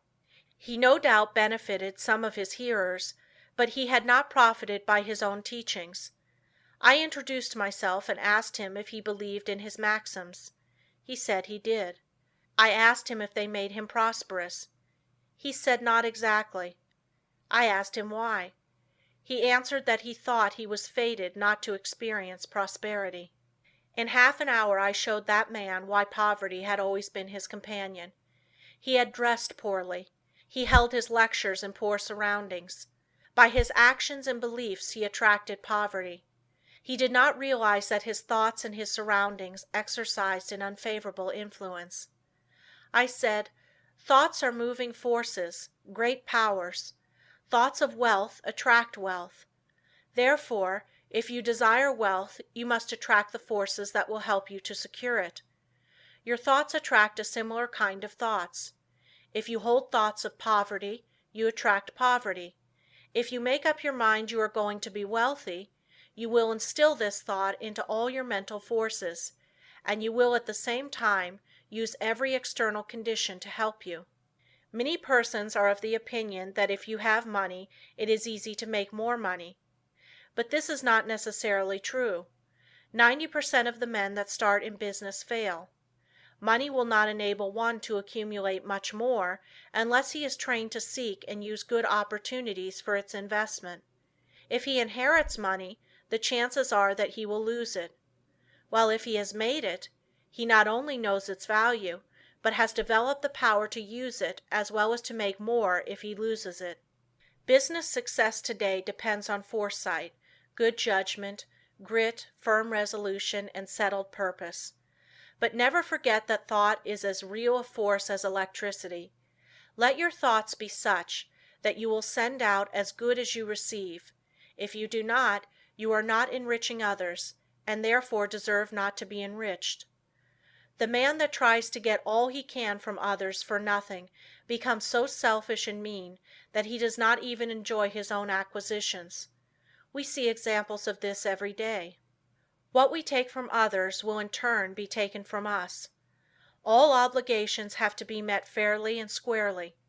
We cannot reach perfection until we discharge every obligation of our lives.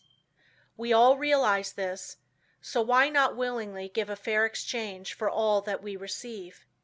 Again I repeat that the first as well as the last step in acquiring wealth is to surround yourself with good influences, good thought, good health, good home and business environment, and successful business associates. Cultivate by every legitimate means the acquaintance of men of big caliber. Bring your thought vibrations in regard to business into harmony with theirs. This will make your society not only agreeable, but sought after, and when you have formed intimate friendships with clean, reputable men of wealth, entrust to them for your investment your surplus earnings, however small, until you have developed the initiative and business acumen to successfully manage your own investments. By this time you will, through such associations, have found your place in life, which if you have rightly concentrated upon and used your opportunities, will not be among men of small parts. With a competence secured, you will take pleasure in using a part of it in making the road you traveled in reaching your position easier for those who follow you. There is somewhere in every brain the energy that will get you out of that rut and put you far up on the mountain of success if you can only use the energy. You know that gasoline in the engine of an automobile doesn't move the car until the spark comes to explode the gasoline. So it is with the mind of man. We are not speaking now of men of great genius, but of average, able citizens. Each one of them has in his brain the capacity to climb over the word impossible and get into the successful country beyond. And hope, self-confidence, and the determination to do something supply the spark that makes the energy work. End of Lesson 12. The Power of Concentration by Theron Q. Dumont. Lesson 13. You can concentrate, but will you? All have the ability to concentrate, but will you? You can, but whether you will or not depends on you. It is one thing to be able to do something, and another thing to do it. There is far more ability not used than is used. Why do not more men of ability make something of themselves? There are comparatively few successful men, but many ambitious ones. Why do not more get along? Cases may differ, but the fault is usually their own. They have had chances, perhaps better ones than some others, that have made good. What would you like to do that you are not doing? If you think you should be getting on better, why don't you? Study yourself carefully. Learn your shortcomings. Sometimes only a mere trifle keeps one from branching out and becoming a success. Discover why you have not been making good, the cause of your failure. Have you been expecting someone to lead you, or to make a way for you? If you have, concentrate on a new line of thought. There are two things absolutely necessary for success: energy and the will to succeed. Nothing can take the place of either of these. Most of us will not have an easy path to follow, so don't expect to find one. The hard knocks develop our courage and moral stamina. The persons that live in an indolent and slipshod way never have any. They have never faced conditions and therefore don't know how. The world is no better for their living. We must make favorable conditions and not expect them to shape themselves. It is not the man that says, "It can't be done," but the man that goes ahead in spite of adverse advice and shows that it can be done, that gets there today. "The Lord helps those that help themselves" is a true saying. We climb the road to success by overcoming obstacles. Stumbling blocks are but stepping stones for the man that says, "I can and I will." When we see cripples, the deaf and dumb, the blind and those with other handicaps amounting to something in the world, the able-bodied man should feel ashamed of himself if he does not make good. There is nothing that can resist the force of perseverance. The way ahead of all of us is not clear sailing, but all hard passages can be bridged if you just think they can and concentrate on how to do it. But if you think the obstacles are unsurmountable, you will not of course try, and even if you do, it will only be in a half-hearted way, a way that accomplishes nothing. Many men will not begin an undertaking unless they feel sure they will succeed in it. What a mistake! This would be right if we were sure of what we could and could not do. But who knows? There may be an obstruction there now that may not be there next week. There may not be an obstruction there now that will be there next week. The trouble with most persons is that just as soon as they see their way blocked, they lose courage. They forget that usually there is a way around the difficulty. It's up to you to find it. If you tackle something with little effort, when the conditions call for a big effort, you will of course not win. Tackle everything with a feeling that you will utilize all the power within you to make it a success. This is the kind of concentrated effort that succeeds. Most people are beaten before they start. They think they are going to encounter obstacles, and they look for them instead of for means to overcome them. The result is that they increase their obstacles instead of diminishing them. Have you ever undertaken something that you thought would be hard, but afterwards found it to be easy? That is the way a great many times. The things that look difficult in advance turn out to be easy of conquest when once encountered. So start out on your journey with the idea that the road is going to be clear for you, and that if it is not, you will clear the way. All men that have amounted to something have cleared their way, and they did not have the assistance that you will have today. The one great keynote of success is to do whatever you have decided on. Don't be turned from your path, but resolve that you are going to accomplish what you set out to do. Don't be frightened at a few rebuffs, for they cannot stop the man that is determined, the man that knows in his heart that success is only brought by tremendous resolution, by concentrated and wholehearted effort. He who has a firm will, says Goethe, molds the world to himself. People do not lack strength, says Victor Hugo, they lack will. It is not so much skill that wins victories as it is activity and great determination. There is no such thing as failure for the man that does his best. No matter what you may be working at the present time, don't let this make you lose courage. The tides are continually changing, and tomorrow or some other day they will turn to your advantage if you are a willing and are an ambitious worker. There is nothing that develops you and increases your courage like work. If it were not for work, how monotonous life would at last become. So I say to the man that wants to advance, don't look upon your present position as your permanent one. Keep your eyes open, and add those qualities to your makeup that will assist you when your opportunity comes. Be ever alert and on the watch for opportunities. Remember, we attract what we set our minds on. If we look for opportunities, we will find them. If you are the man you should be, someone is looking for you to fill a responsible position. So when he finds you, don't let your attention wander. Give it all to him. Show that you can concentrate your powers, that you have the makeup of a real man. Show no signs of fear, uncertainty, or doubt. The man that is sure of himself is bound to get to the front. No circumstances can prevent him. Lesson 14. The art of concentrating by means of practical exercises. Select some thought and see how long you can hold your mind on it. It is well to have a clock at first and keep track of the time. If you decide to think about health, you can get a great deal of good from your thinking besides developing concentration. Think of health as being the greatest blessing there is in the world.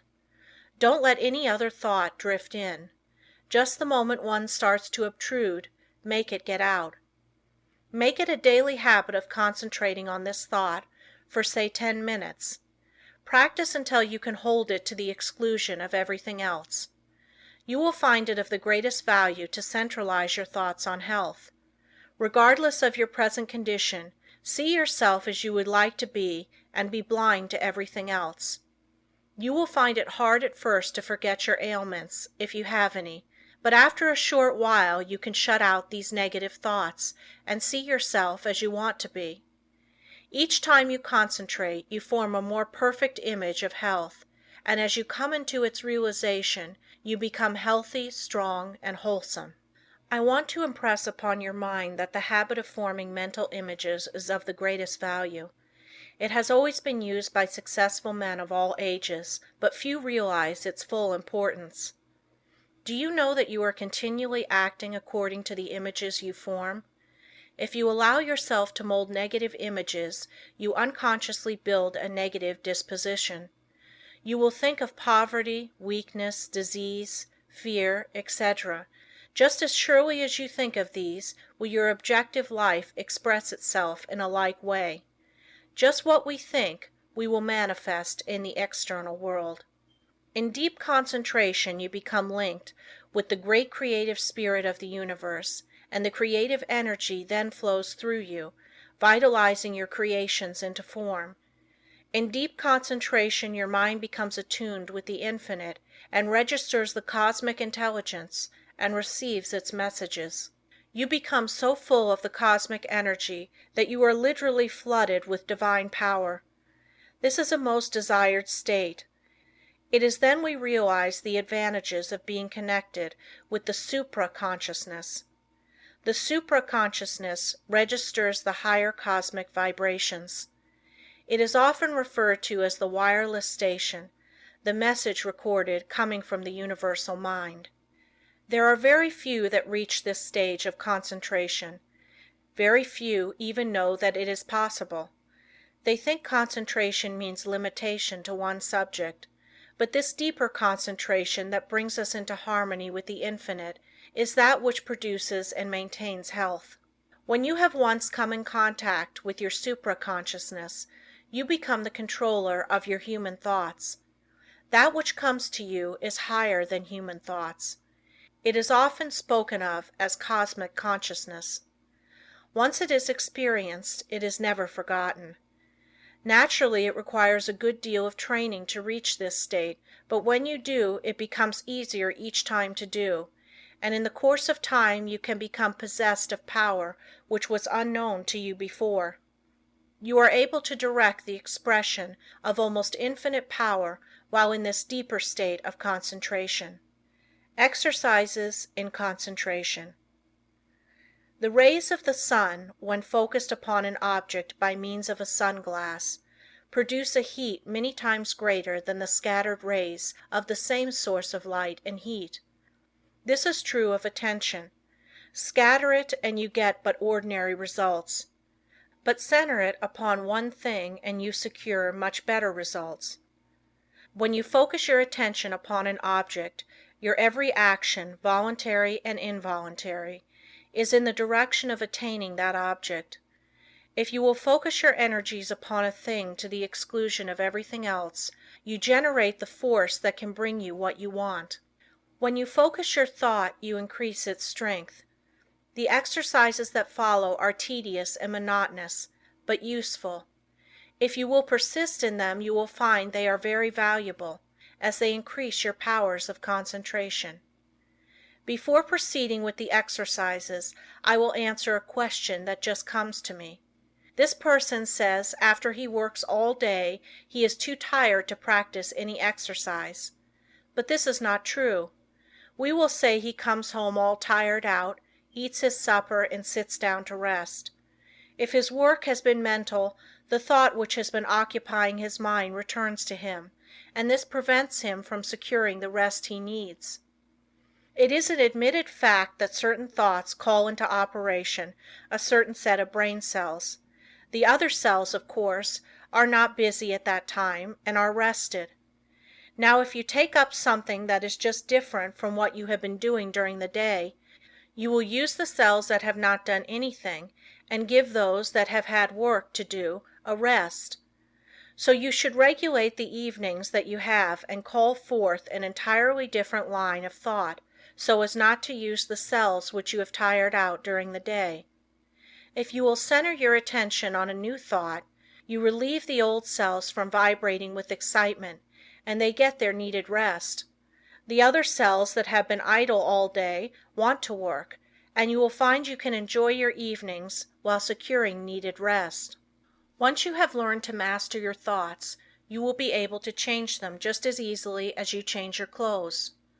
Remember, the real requisite of centering is to be able to shut out outside thoughts, anything foreign to the subject. Now, in order to control your intention, first gain control over the body. This must be brought under direct control of the mind under the control of the will. Your will is strong enough to do anything you wish, but you must realize that it is. The mind can be greatly strengthened by being brought under the direct influence of the will. When the mind is properly strengthened by the impulse of the will, it becomes a powerful transmitter of thought, because it has more force. The best time to concentrate is after reading something that is inspiring, as you are then mentally and spiritually exalted in the desired realm. Then is the time you are ready for deep concentration. If you are in your room first, see that your windows are up and the air is good. Lie down flat on your bed without a pillow. See that every muscle is relaxed. Now breathe slowly, filling the lungs comfortably full of fresh air. Hold this as long as you can without straining yourself. Then exhale slowly. Exhale in an easy, rhythmic way. Breathe this way for 5 minutes, letting the divine breath flow through you, which will cleanse and rejuvenate every cell of brain and body. You are then ready to proceed. Now think how quiet and relaxed you are. You can become enthusiastic over your condition. Just think of yourself as getting ready to receive knowledge that is far greater than you have ever received before. Now relax and let the Spirit work in and through you and assist you to accomplish what you wish. Don't let any doubts or fears enter. Just feel that what you wish is going to manifest. Just feel it already has. In reality, it has. For just the minute you wish a thing to be done, it manifests in the thought world. Whenever you concentrate, just believe it is a success. Keep up this feeling and allow nothing to interfere, and soon you will find you have become the master of concentration. You will find that this practice will be of wonderful value to you, and that rapidly you will be learning to accomplish anything that you undertake. It will be necessary to first train the body to obey the commands of the mind. I want you to gain control over your muscular movements. The following exercise is especially good in assisting you to acquire perfect control of the muscles. Exercise 1. Sit in a comfortable chair and see how still you can keep. This is not as easy as it seems. You will have to center your attention on sitting still. Watch and see that you are not making any involuntary muscular movements. By a little practice you will find you are able to sit still without a movement of the muscles for 15 minutes. At first I advise sitting in a relaxed position for 5 minutes.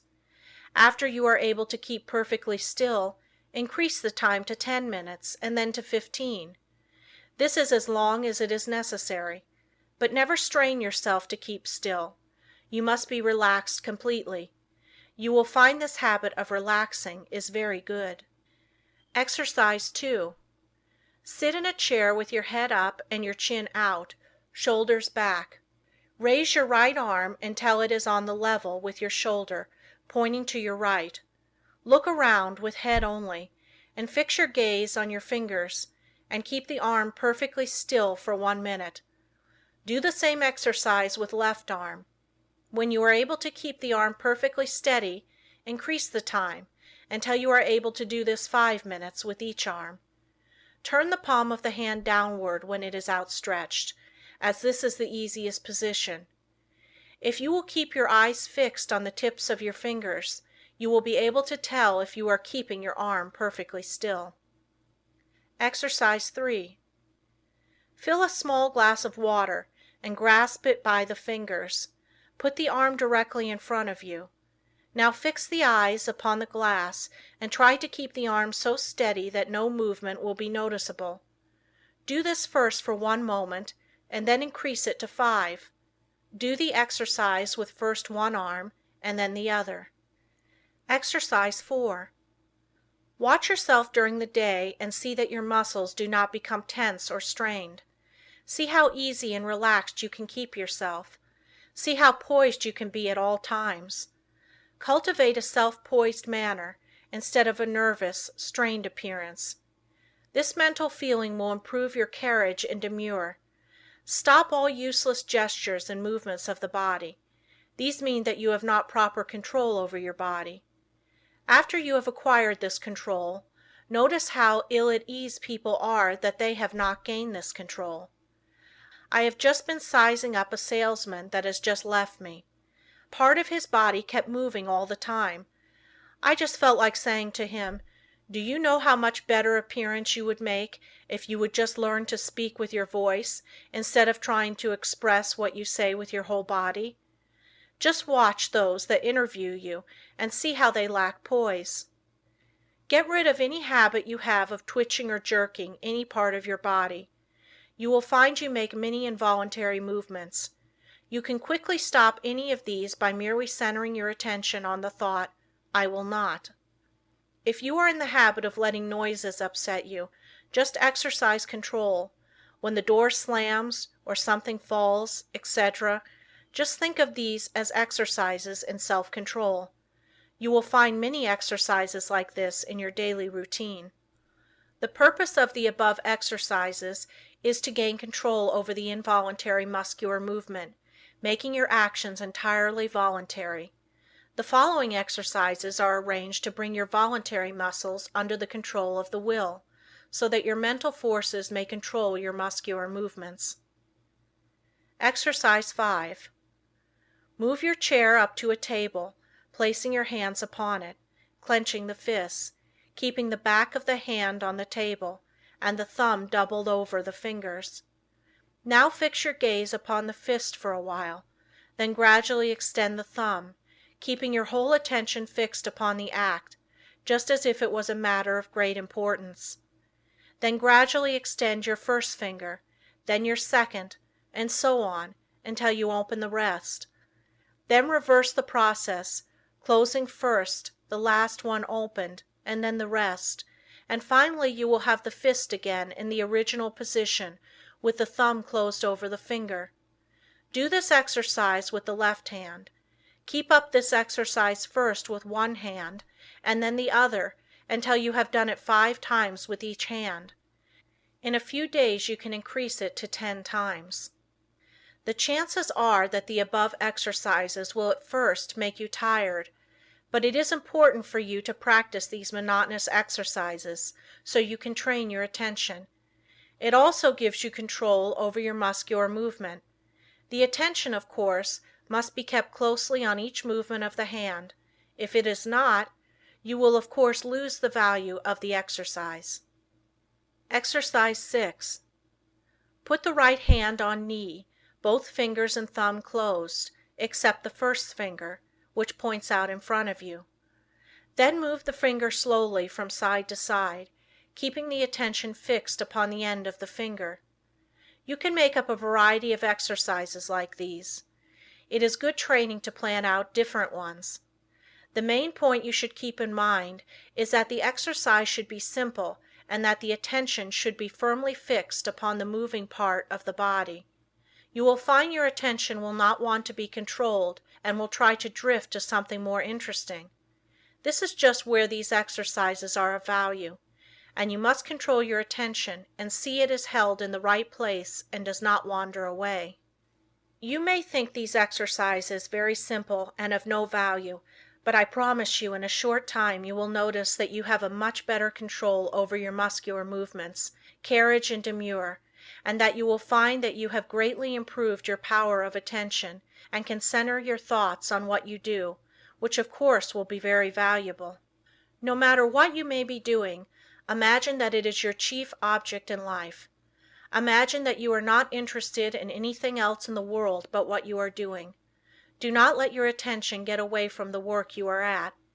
Your attention will no doubt be rebellious, but control it and do not let it control you. When once you conquer the rebellious attention, you have achieved a greater victory than you can realize at the time.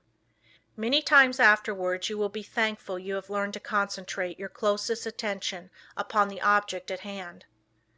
Let no day go by without practicing concentrating on some familiar object that is uninteresting. Never choose an interesting object, as it requires less attention. The less interesting it is, the better the exercise will it be. After a little practice you will find you can center your attention on uninteresting subjects at will. The person that can concentrate can gain full control over his body and mind and be the master of his inclinations, not their slave. When you can control yourself, you can control others. You can develop a will that will make you a giant compared with the man that lacks willpower. Try out your willpower in different ways until you have it under such control that as soon as you decide to do a thing, you go ahead and do it.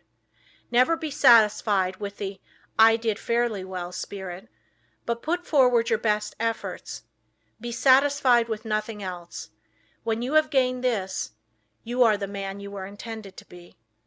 Exercise 7. Concentration increases the sense of smell. When you take a walk, or drive in the country, or pass a flower garden, concentrate on the odor of flowers and plants. See how many different kinds you can detect. Then choose one particular kind and try to sense only this. You will find that this strongly intensifies the sense of smell. The differentiation requires, however, a particularly attentive attitude.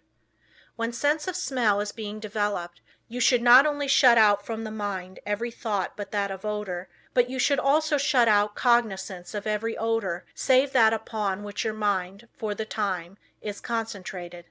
You can find plenty of opportunity for exercises for developing the sense of smell. When you are out in the air, be on the alert for the different odors. You will find the air laden with all kinds, but let your concentration upon the one selected be such that a scent of its fragrance, in after years, will vividly recall the circumstances of this exercise. The object of these exercises is to develop concentrated attention, and you will find that you can, through their practice, control your mind and direct your thoughts, just the same as you can your arm. Exercise 8. Concentration on the within. Lie down and thoroughly relax your muscles. Concentrate on the beating of your heart. Do not pay any attention to anything else. Think how this great organ is pumping the blood to every part of the body. Try to actually picture the blood leaving the great reservoir and going in one stream right down to the toes. Picture another going down the arms to the tips of the fingers. After a little practice you can actually feel the blood passing through your system. If at any time you feel weak in any part of your body, will that an extra supply of blood shall go there. For instance, if your eyes feel tired, picture the blood coming from the heart, passing up through the head and out to the eyes. You can wonderfully increase your strength by this exercise. Men have been able to gain such control over their heart that they have actually stopped it from beating for 5 minutes. This, however, is not without danger, and it is not to be practiced by the novice. I have found the following a very helpful exercise to take just before going to bed and on rising in the morning. Say to yourself, "Every cell in my body thrills with life. Every part of my body is strong and healthy." I have known a number of people to greatly improve their health in this way. You become what you picture yourself to be. If your mind thinks of sickness in connection with self, you will be sick. If you imagine yourself in strong, vigorous health, the image will be realized. You will be healthy. Exercise 9. Concentrating on sleep. What is known as the water method is, although very simple, very effective in inducing sleep. Put a full glass of clear water on a table in your sleeping room. Sit in a chair beside the table and gaze into the glass of water and think how calm it is. Then picture yourself getting into just as calm a state. In a short time you will find the nerves becoming quiet and you will be able to go to sleep. Sometimes it is good to picture yourself becoming drowsy to induce sleep, and again, the most persistent insomnia has been overcome by one thinking of himself as some innate object, for instance, a hollow log in the depths of the cool, quiet forest. Those who are troubled with insomnia will find these sleep exercises that quiet the nerves very effective. Just keep the idea in your mind that there is no difficulty in going to sleep. Banish all fears of insomnia. Practice these exercises and you will sleep. By this time you should have awakened to the possibilities of concentration and have become aware of the important part it plays in your life. Exercise 10. Concentration will save energy and appearance. Watch yourself and see if you are not in the habit of moving your hands, thumping something with your fingers, or twirling your mustache. Some have the habit of keeping their feet going, as for instance, tapping them on the floor. Practice standing before a mirror and see if you are in the habit of frowning or causing wrinkles to appear in the forehead. Watch others and see how they needlessly twist their faces in talking. Any movement of the face that causes the skin to wrinkle will eventually cause a permanent wrinkle. As the face is like a piece of silk, you can make a fold in it a number of times, and it will straighten out of itself, but if you continue to make a fold in it, it will in time be impossible to remove it. By concentration, you can stop the worry habit. If you are in the habit of worrying over the merest trifles, just concentrate on this a few minutes and see how needless it is.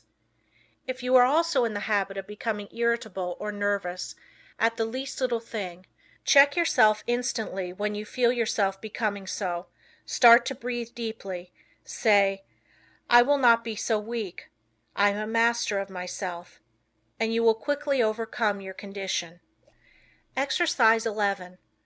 By concentration, you can control your temper. If you are one of those that flare up at the slightest provocation and never try to control yourself, just think this over a minute. Does it do you any good? Do you gain anything by it? Doesn't it put you out of poise for some time? Don't you know that this grows on you and will eventually make you despised by all that have any dealings with you? Everyone makes mistakes, and instead of becoming angry at their perpetrators, just say to them, "Be more careful next time." This thought will be impressed on them, and they will be more careful. But if you continually complain about their making a mistake, the thought of a mistake is impressed on them, and they will be more likely to make mistakes in the future. All lack of self-control can be conquered if you will but learn to concentrate. Many of you that read this may think you are not guilty of either of these faults, but if you will carefully watch yourself you will probably find that you are, and if this is so, you will be greatly helped by repeating this affirmation each morning. I am going to try today not to make a useless gesture, or to worry over trifles, or become nervous or irritable. I intend to be calm, and in no difference what may be the circumstances, I will control myself. Henceforth, I resolve to be free from all signs that show lack of self-control. At night quickly review your actions during the day and see how fully you realized your aim. At first you will, of course, have to plead guilty of violation a few times, but keep on, and you will soon find that you can live up to your ideal. After you have once gained self-control, however, don't relinquish it. For some time it will still be necessary to repeat the affirmation in the morning and square your conduct with it in the evening. Keep up the good work until at last the habit of self-control is so firmly fixed that you could not break it even though you tried.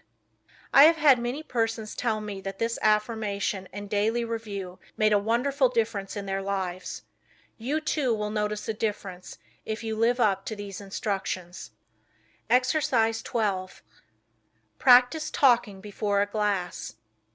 Make 2 marks on your mirror on a level with your eyes, and think of them as 2 human eyes looking into yours. Your eyes will probably blink a little at first. Do not move your head, but stand erect. Concentrate all your thoughts on keeping your head perfectly still. Do not let another thought come into your mind. Then, still keeping the head, eyes, and body still, think that you look like a reliable man or woman should, like a person that anyone would have confidence in. Do not let your appearance be such as to justify the remark, "I don't like his appearance. I don't believe he can be trusted." While standing before the mirror, practice deep breathing. See that there is plenty of fresh air in the room and that you are literally feasting on it. You will find that, as it permeates every cell, your timidity will disappear. It has been replaced by a sense of peace and power. The one that stands up like a man and has control over the muscles of his face and eyes always commands attention. In his conversation, he can better impress those with whom he comes in contact. He acquires a feeling of calmness and strength that causes opposition to melt away before it. 3 minutes a day is long enough for the practice of this exercise. Look at the clock before you commence the exercise, and if you find you can prolong the exercise for more than 5 minutes, do so. The next day sit in a chair and without looking at the picture, concentrate on it and see if you cannot think of additional details concerning it. The chances are you will be able to think of many more. It might be well for you to write down all you thought of the first day, and then add to the list each new discovery. You will find that this is a very excellent exercise in concentration. Exercise 13. The control of sensations. Think how you would feel if you were cool, then think how you would feel if you were cold. Again, how would you feel if it were freezing? In this state you would be shivering all over. Now think of just the opposite conditions. Construct such a vivid image of heat that you are able to experience the sensation of heat even in the coldest atmosphere. It is possible to train your imagination until you do this, and it can then be turned to practical account in making undesirable conditions bearable. You can think of many very good exercises like this. For instance, if you feel yourself getting hungry or thirsty, and for any reason you do not wish to eat, do not think of how hungry or thirsty you are, but just visualize yourself as finishing a hearty meal. Again, when you experience pain, do not increase it by thinking about it, but do something to divert your attention, and the pain will seem to decrease. If you will start practicing along this line systematically, you will soon gain a wonderful control over the things that affect your physical comfort. Exercise 14. The Eastern Way of Concentrating. Sit in a chair with a high back in upright position. Press one finger against the right nostril. Now take a long, deep breath, drawing the breath in gently as you count 10. Then expel the breath through the right nostril as you count 10. Repeat this exercise with the opposite nostril. This exercise should be done at least 20 times at each sitting. Exercise 15. Controlling Desires. Desire, which is one of the hardest forces to control, will furnish you with excellent exercises in concentration. It seems natural to want to tell others what you know, but by learning to control these desires, you can wonderfully strengthen your powers of concentration. Remember, you have all that you can do to attend to your own business. Do not waste your time in thinking of others or in gossiping about them. If from your own observation you learn something about another person that is detrimental, keep it to yourself. Your opinion may afterwards turn out to be wrong anyway, but whether right or wrong, you have strengthened your will by controlling your desire to communicate your views. If you hear good news, resist the desire to tell it to the first person you meet, and you will be benefited thereby. It will require the concentration of all your powers of resistance to prohibit the desire to tell. After you feel that you have complete control over your desires, you can then tell your news. But you must be able to suppress the desire to communicate the news until you are fully ready to tell it. Persons that do not possess this power of control over desires are apt to tell things that they should not, thereby often involving both themselves and others in needless trouble. If you are in the habit of getting excited when you hear unpleasant news, just control yourself and receive it without any exclamation of surprise. Say to yourself, "Nothing is going to cause me to lose my self-control." You will find from experience that this self-control will be worth much to you in business. You will be looked upon as a cool-headed businessman, and this in time becomes a valuable business asset. Of course, circumstances alter cases. At times it is necessary to become enthused. But be ever on the lookout for opportunities for the practice of self-control. He that ruleth his spirit is greater than he that ruleth a city. Exercise 16. When you read. No one can think without first concentrating his thoughts on the subject in hand. Every man and woman should train himself to think clearly. An excellent exercise is to read some short story and then write just an abridged statement. Read an article in a newspaper and see how in a few words you can express it.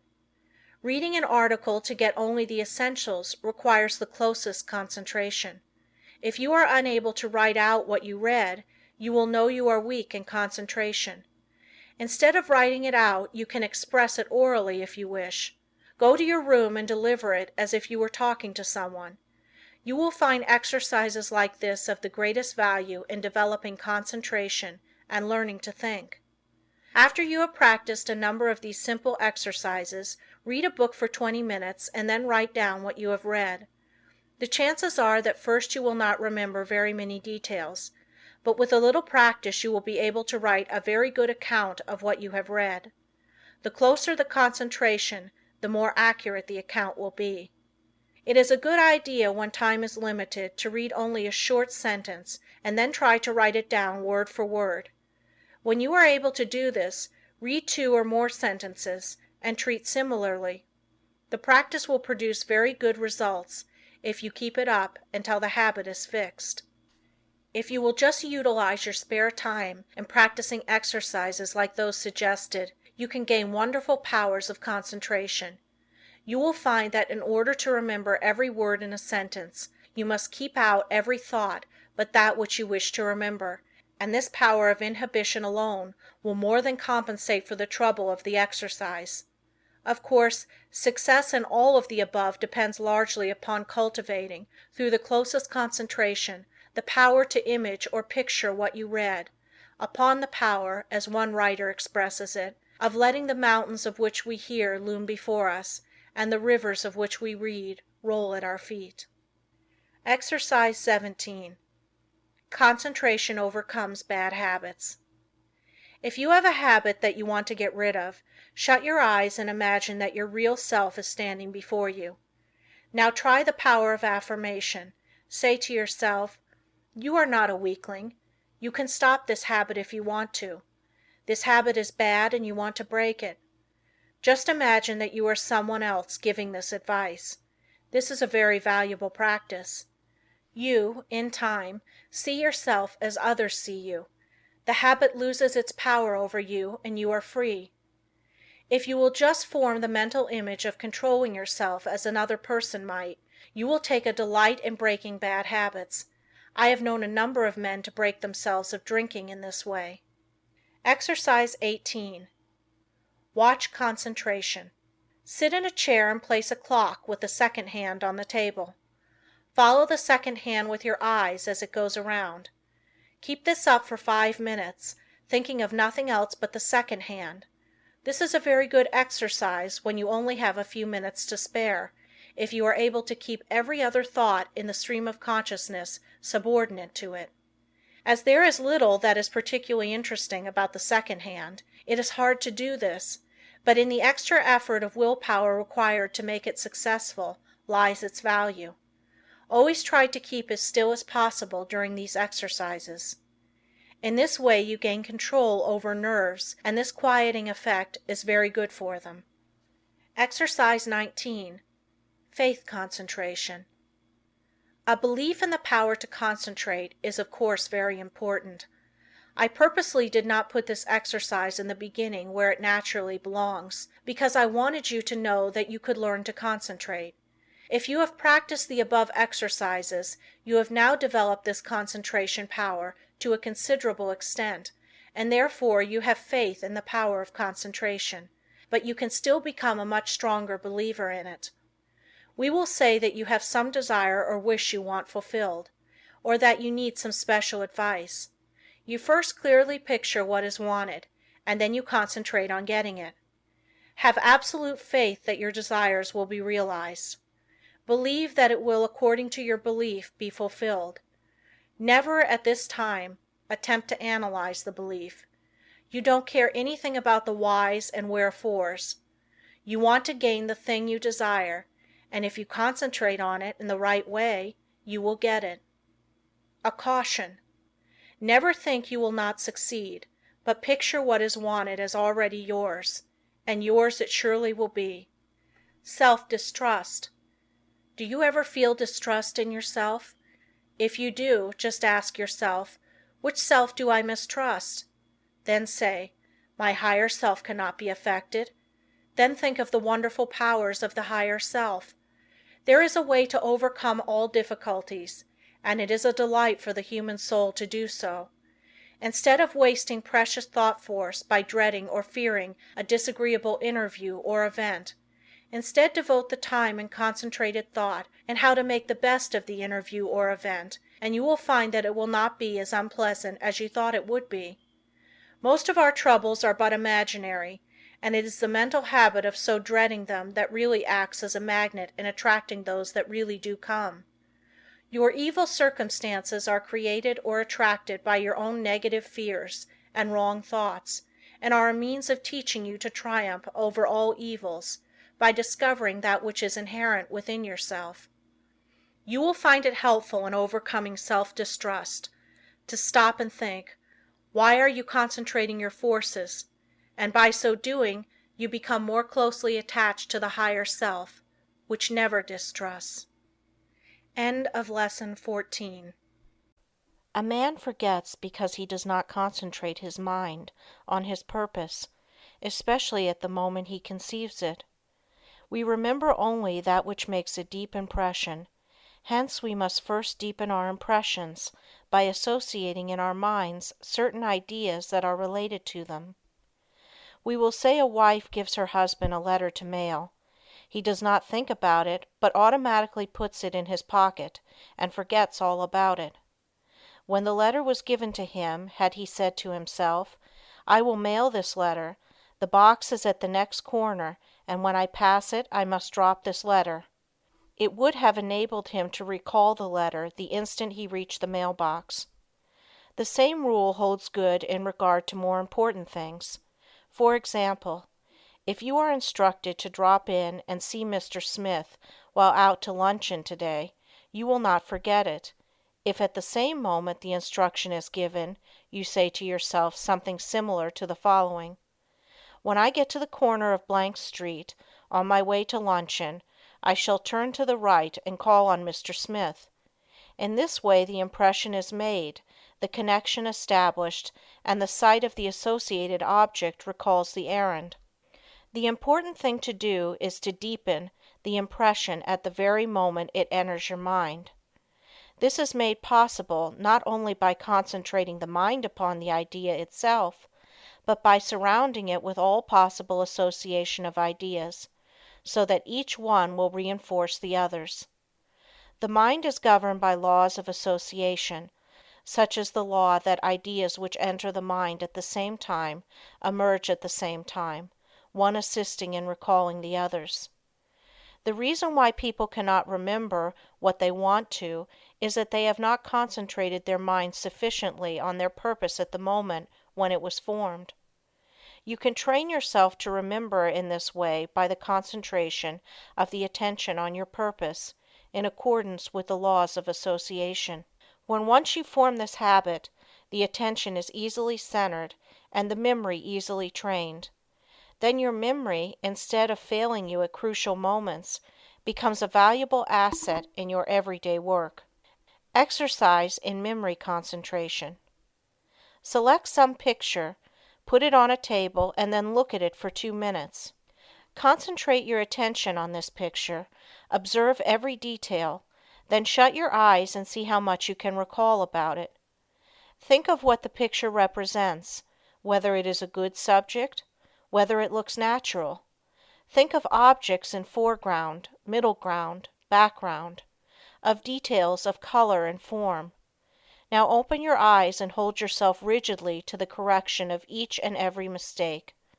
Close your eyes again and notice how much more accurate your picture is.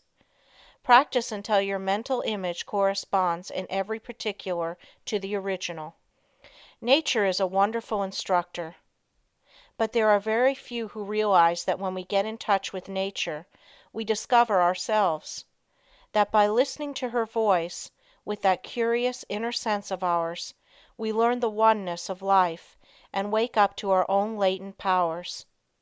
Few realize that the simple act of listening and concentrating is our best interior power, for it brings us into close contact with the highest, just as our other senses bring us into touch with the coarser side of human nature. The closer we live to nature, the more developed is this sense. So-called civilization has overdeveloped our other senses at the expense of this one. Children unconsciously realize the value of concentration. For instance, when a child has a difficult problem to solve and gets to some knotty point which he finds himself mentally unable to do, though he tries his hardest, he will pause and keep quite still, leaning on his elbow, apparently listening. Then you will see, if you are watching, sudden illumination come, and he goes on happily and accomplishes his task. A child instinctively but unconsciously knows when he needs help. He must be quiet and concentrate. All great people concentrate and owe their success to it. A doctor thinks over the symptoms of his patient, waits, listens for the inspiration, though quite unconscious perhaps of doing so. The one who diagnoses in this way seldom makes mistakes. An author thinks his plot, holds it in his mind, and then waits, and illumination comes. If you want to be able to solve difficult problems, you must learn to do the same.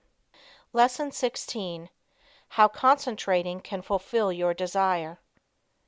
It is a spiritual law that the desire to do necessarily implies the ability to do. You have all read of Aladdin's lamp, which accomplished such wonderful things. This, of course, is only a fairy story, but it illustrates the fact that man has within him the power, if he is able to use it, to gratify his every wish. If you are unable to satisfy your deepest longings, it is time you learn how to use your God-given powers. You will soon be conscious that you have latent powers within capable, when once developed, of revealing to you priceless knowledge and unlimited possibilities of success. Man should have plenty of everything, and not merely substance to live on as so many have. All natural disease can be realized. It would be wrong for the Infinite to create wants that could not be supplied. Man's very soul is in his power to think, and it therefore is the essence of all created things. Every instinct of man leads to thought, and in every thought there is great possibility, because true thought development, when allied to those mysterious powers that perhaps transcend it, has been the cause of all the world's true progress. In the silence we become conscious of that something which transcends thought, and which uses thought as a medium for expression. Many have glimpses of that something, but few ever reach the state where the mind is steady enough to fathom these depths. Silent, concentrated thought is more potent than spoken words, for speech distracts from the focusing power of the mind by drawing more and more attention to the without. Man must learn more and more to depend on himself, to seek more for the Infinite within. It is from this source alone that he ever gains the power to solve his practical difficulties. No one should give up when there is always the resources of infinity. The cause of failure is that men search in the wrong direction for success, because they are not conscious of their real powers that when used are capable of guiding them. The Infinite within is foreign to those persons who go through life without developing their spiritual powers. But the Infinite helps only he who helps himself. There is no such thing as a special providence. Man will not receive help from the Infinite except to the extent that he believes and hopes and prays for help from this great source. Concentrate on what you want and get it. The weakling is controlled by conditions. The strong man controls his conditions. You can be either the conqueror or the conquered. By the law of concentration you can achieve your heart's desire. This law is so powerful that that which at first seems impossible becomes attainable. By this law, what you at first see as a dream becomes a reality. Remember that the first step in concentration is to form a mental image of what you wish to accomplish. This image becomes a thought seed that attracts thoughts of a similar nature. Around this thought, when it is once planted in the imagination or creative region of the mind, you group or build associated thoughts which continue to grow as long as your desire is keen enough to compel close concentration. Form the habit of thinking of something you wish to accomplish for 5 minutes each day. Shut every other thought out of consciousness. Be confident that you will succeed. Make up your mind that all obstacles that are in your way will be overcome and you can rise above any environment. You do this by utilizing the natural laws of the thought world, which are all powerful. A great aid in the development of concentration is to write out your thoughts on that which lies nearest your heart, and to continue, little by little, to add to it until you have as nearly as possible exhausted the subject. You will find that each day as you focus your forces on this thought at the center of the stream of consciousness, new plans, ideas, and methods will flash into your mind. There is a law of attraction that will help you accomplish your purpose. An advertiser, for instance, gets to thinking along a certain line. He has formed his own ideas, but he wants to know what others think. He starts out to seek ideas, and he soon finds plenty of books, plans, designs, etc. on the subject, although when he started he was not aware of their existence. The same thing is true in all lines. We can attract those things that will help us. Very often we seem to receive help in a miraculous way. It may be slow in coming, but once the silent, unseen forces are put into operation, they will bring results so long as we do our part. They are ever present and ready to aid those who care to use them. By forming a strong mental image of your desire, you plant the thought seed, which begins working in your interest, and in time, that desire, if in harmony with your higher nature, will materialize. It may seem that it would be unnecessary to caution you to concentrate only upon achievement that will be good for you and work no harm to another, but there are many who forget others and their rights in their anxiety to achieve success. All good things are possible for you to have, but only as you bring out your forces into harmony with that law that requires that we mete out justice to fellow travelers as we journey along life's road. So first think over the thing wanted, and if it would be good for you to have, say, I want to do this. I am going to work to secure it. The way will be open for me. If you fully grasp the mental thought of success and hold it in the mind each day, you gradually make a pattern or mold which in time will materialize. But by all means keep free from doubt and fear, the destructive forces. Never allow these to become associated with your thoughts. At last you will create the desired conditions and receive help in many unlooked-for ways that will lift you out of the undesired environment. Life will then seem very different to you, for you will have found happiness through awakening within yourself the power to become the master of circumstances instead of their slave. To the beginner in this line of thought, some of the things stated in this book may sound strange, even absurd, but instead of condemning them, give them a trial. You will find they work out. The inventor has to work out his idea mentally before he produces it materially. The architect first sees the mental picture of the house he is to plan, and from this works out the one we see. Every object, every enterprise, must first be mentally created. I know a man that started in business with 13 cents and not $1's worth of credit. In 10 years he has built up a large and profitable business. He attributes his success to 2 things: belief that he would succeed, and hard work. There were times when it did not look like he could weather the storm. He was being pressed by his creditors who considered him bankrupt. They would have taken 50 cents on the dollar for his notes and considered themselves lucky. But by keeping up a bold front, he got an extension of time when needed. When absolutely necessary for him to raise a certain sum at a certain time, he always did it. When he had heavy bills to meet, he would make up his mind that certain people that owed him would pay by a certain date, and they always did. Sometimes he would not receive their check until the last mail of the day of the extension, and I have known him to send out a check with the prospect of receiving a check from one of his customers the following day. He would have no reason other than his belief in the power of affecting the mind of another by concentration of thought for expecting that check, but rarely has he been disappointed. Just put forth the necessary concentrated effort, and you will be wonderfully helped from sources unknown to you.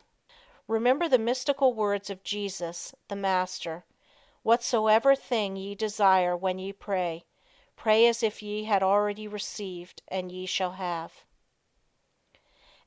Lesson 16. Lesson 17.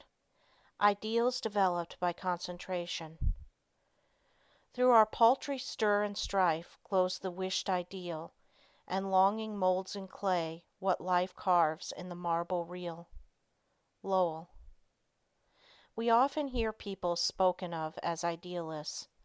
The fact is we are all idealists to a certain extent, and upon the ideals we picture depends our ultimate success. You must have the mental image if you are to produce the material thing. Everything is first created in the mind. When you control your thoughts, you become a creator. You receive divine ideas and shape them to your individual needs. All things of this world are to you just what you think they are. Your happiness and success depend upon your ideals. You are responsible for every condition you go through, either consciously or unconsciously. The next step you take determines the succeeding step. Remember this, it is a valuable lesson. By concentrating on each step as you go along, you can save a lot of waste steps and will be able to choose a straight path instead of a roundabout road. Concentrate your ideals and they will become material actualities. Through concentration, we work out our ideals in physical life. Your future depends upon the ideals you are forming now. Your past ideals are determining your present.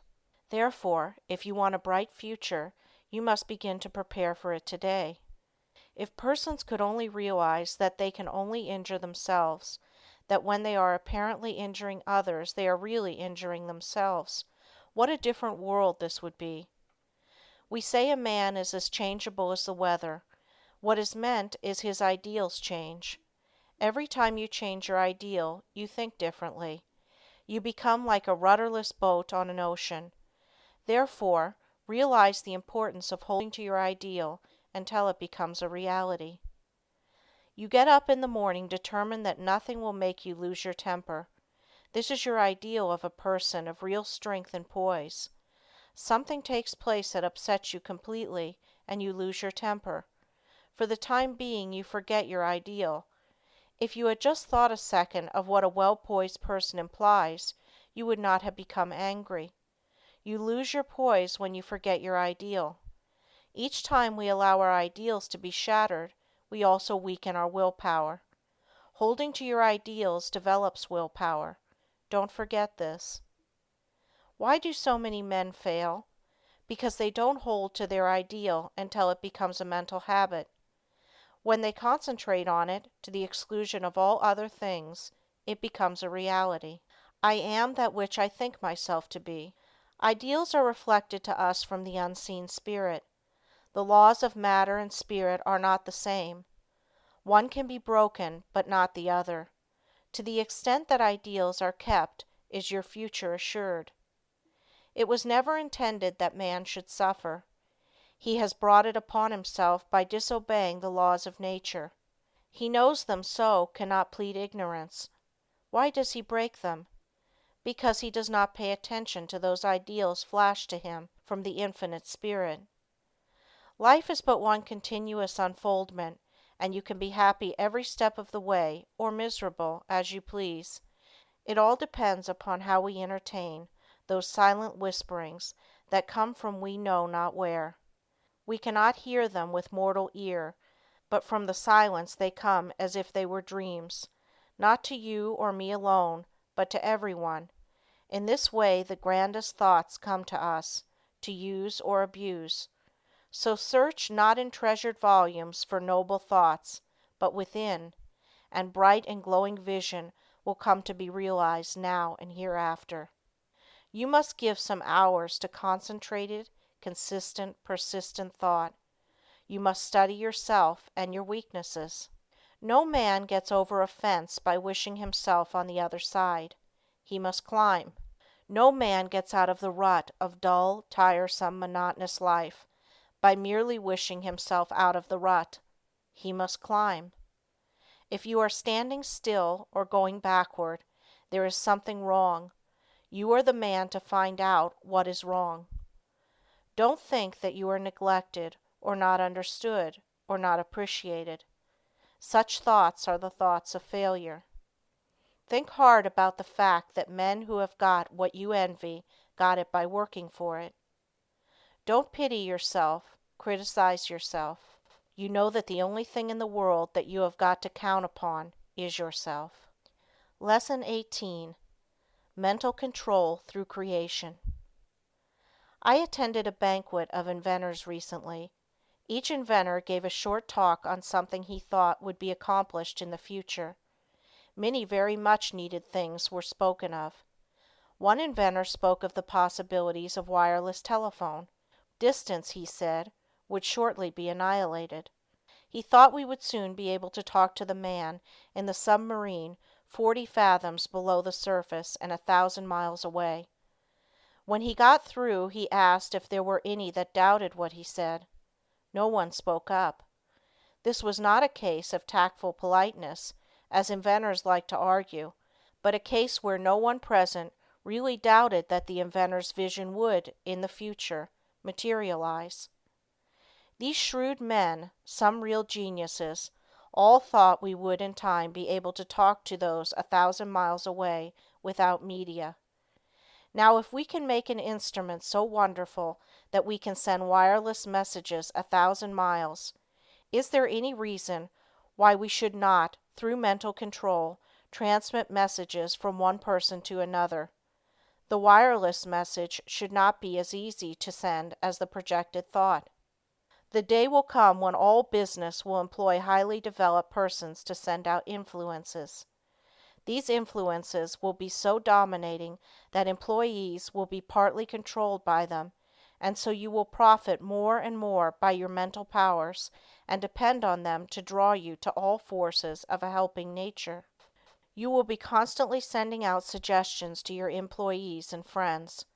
They will receive these unconsciously, but in case yours is the stronger personality, they will carry them out the same as if you had spoken them. This is being done even today. A finely organized company secures the combined effort of all its men. They may be each doing a different kind of work, but all work to bring about the very best results. The whole atmosphere is impregnated with a high standard of workmanship. Everyone feels he must do his best. He could not be in such surroundings and be satisfied to do anything but his best work. A business will succeed only to the extent that the efforts of all are coordinated toward one result. At least one person is needed to direct all toward the desired end. The person at the head does not have to exactly outline to the others what steps to take, but he must possess the mental power of control over others. An up-to-date business letter is not written in a casual, commonplace way today. The writer tries to convey something he thinks the receiver will be interested to know. In this way he awakens a responsive spirit. Sometimes just the addition of a word or two will change a letter of the matter-of-fact style to one that compels a response. It is not always what is actually in a letter, but the spirit which it breathes that brings the results. That intangible something that defies analysis is the projected thought of the matter that brings back the harvest that it claims. But we should not always claim success for ourselves only. If you are anxious that some friend or relative should succeed, think of this person as becoming successful. Picture him in the position you would like to see him in. If he has a weakness, desire and command that it be strengthened. Think of his shortcomings, which belong to his negative nature, as being replaced by positive qualities. Take a certain part of the day to send him thoughts of upbuilding nature. You can in this way arouse his mental powers into activity, and once aroused, they will assert themselves and claim their own. We can accomplish a great deal more than many of us are ready to believe by sending to another our direct, positive and controlling suggestions of leadership, but whether a man is a success or not is greatly determined by the way he acts on the suggestions he receives. We either advance or decline. We never stand still. Every time we accomplish something, it gives us ability to do greater things. The bigger the attempt undertaken, the greater the things accomplished in the future. As a business grows, the head of the business also has to grow. He must advance and be ever the guiding influence. By his power to control, he inspires confidence in those associated with him. Often employees are superior to their employers in some qualities, and, If they had studied, instead of neglected their development, they could have been employers of more commanding influence than those whom they serve. Through your mental power you can generate, in another, enthusiasm and the spirit of success, which somehow furnishes an impetus to do something worth while. In concentrated mental control there is a latent power more potent than physical force. The person becomes aware that the attitude of the mind has a power of controlling, directing, and governing other forces. He has been placed in an attitude capable of acquiring that which he desires. All of us, no matter how strong we are affected by the mental forces of our environment. There is no one that can remain neutral to influences. The mind cannot be freed from the forces of a place. If the environment of your place of business is not helpful, it will be harmful. That is why a change of position will often do a person a great deal of good. No person was ever intended to live alone. If you are shut up with only your own thoughts, you suffer from mental starvation. The mind becomes narrow, the mental powers weaken. Living alone often causes some of the milder forms of insanity. If children do not play with those their own age, but associate with only older people, they will take on the actions of the older people. The same is true of older persons if they associate with people younger than they are. They will take on the spirit of youth. If you wish to retain your youth, you need the influences of youth. Like attracts like all over the world. The thought element plays a great part in our lives. Every business must not only command physical effort, but it must also command thought effort. There must be coordination of thought. All employers should aim to secure employees that think along similar lines. They will work in fuller sympathy with each other. They will better understand each other. This enables them to help each other, which would be utterly impossible if they were not in sympathy with each other. It is this that goes to make up a perfect organization, which directs and influences them toward the one end. Instead of each person being a separate unit, each one is like a spoke in a big wheel. Each member carries his own load, and he would not think of shirking. Anyone working in such an atmosphere could not help turning out his best work. All great leaders must be able to inspire this cooperative spirit. They first secure assistants through their mental control. Then they make their assistants realize the value of mental control.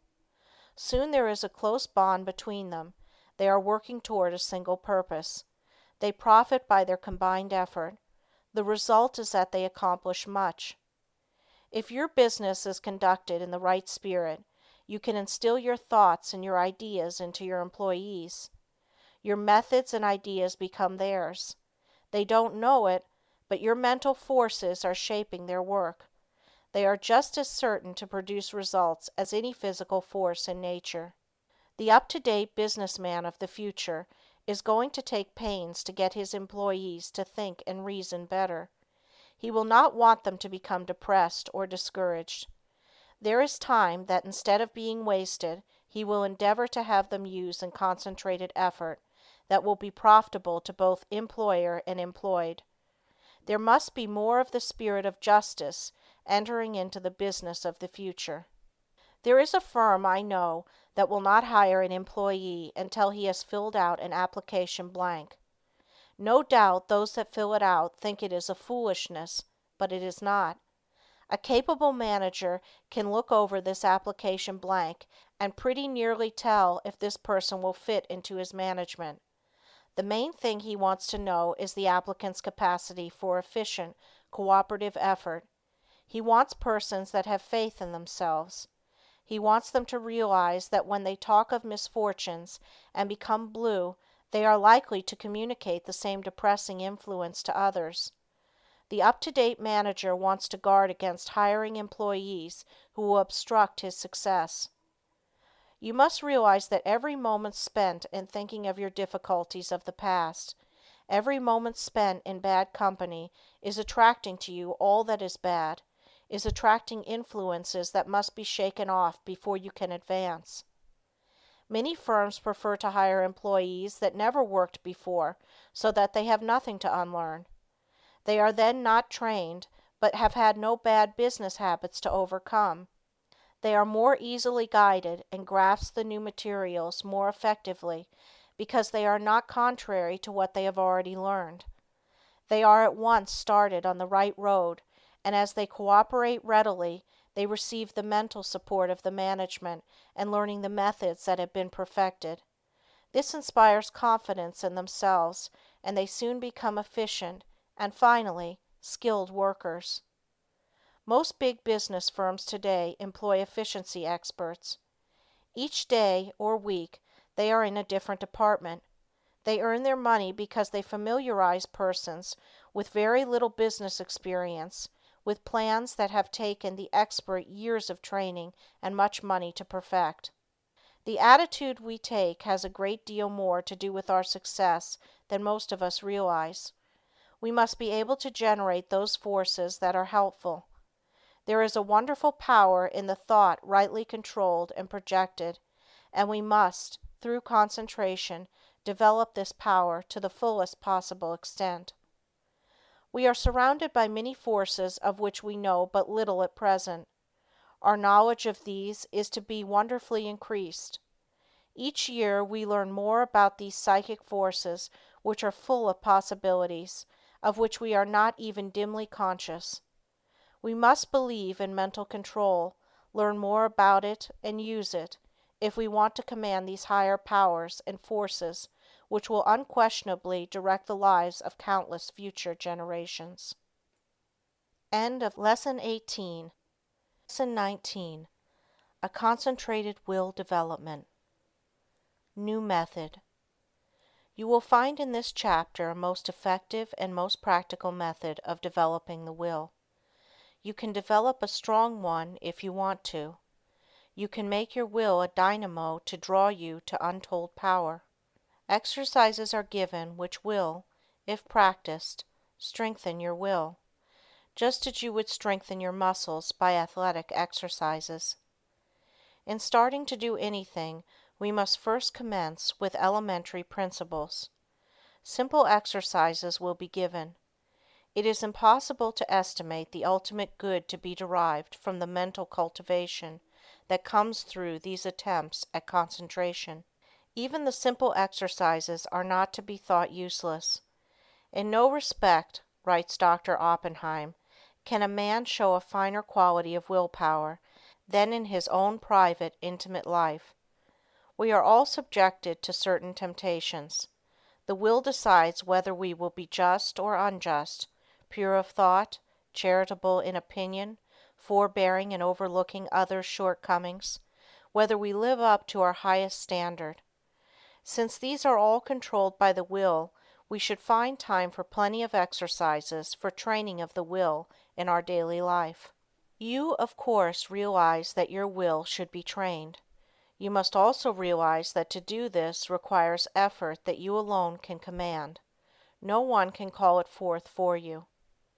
To be successful in these exercises, you must practice them in a spirit of seriousness and earnestness.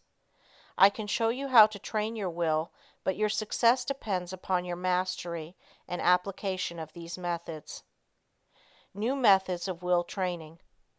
Select a quiet room where you will not be interrupted. Have a watch to determine the time, and a notebook in which to enter observations. Start each exercise with date and time of day. Exercise 1. Time decided on. Select some time of the day when most convenient. Sit in a chair and look at the doorknob for 10 minutes. Then write down what you experienced. At first it will seem strange and unnatural. You will find it hard to hold one position for 10 minutes. But keep as still as you can. The time will seem long, for it will probably be the first time you ever sat and did nothing for 10 minutes. You will find your thoughts wandering from the doorknob, and you will wonder what there can be in this exercise. Repeat this exercise for 6 days. 10 p.m., second day. Notes. You should be able to sit quieter and the time should pass more quickly. You will probably feel a little stronger because of gaining a better control of your will. It will brace you up as you have kept your resolution. 10 p.m., third day. Notes. It may be a little harder for you to concentrate on the doorknob as perhaps you had a very busy day and your mind kept trying to revert to what you had been doing during the day. Keep on trying and you will finally succeed in banishing all foreign thoughts. Then you should feel a desire to gain still more control. There is a feeling of power that comes over you when you are able to carry out your will. This exercise will make you feel bigger and it awakens a sense of nobility and manliness. You will say, I find that I can actually do what I want to and can drive foreign thoughts out. The exercise, I can now see, is valuable. 10 p.m., fourth day. Notes. I found that I could look at the doorknob and concentrate my attention on it at once. Have overcome the tendency to move my legs. No other thoughts try to enter, as I have established the fact that I can do what I want to do and do not have to be directed. I feel that I am gaining in mental strength. I can now see the wonderful value of being the master of my own will force. I know now if I make a resolution, I will keep it. I have more self-confidence and can feel my self-control increasing. 10 p.m., fifth day. Notes. Each day I seem to increase the intensity of my concentration.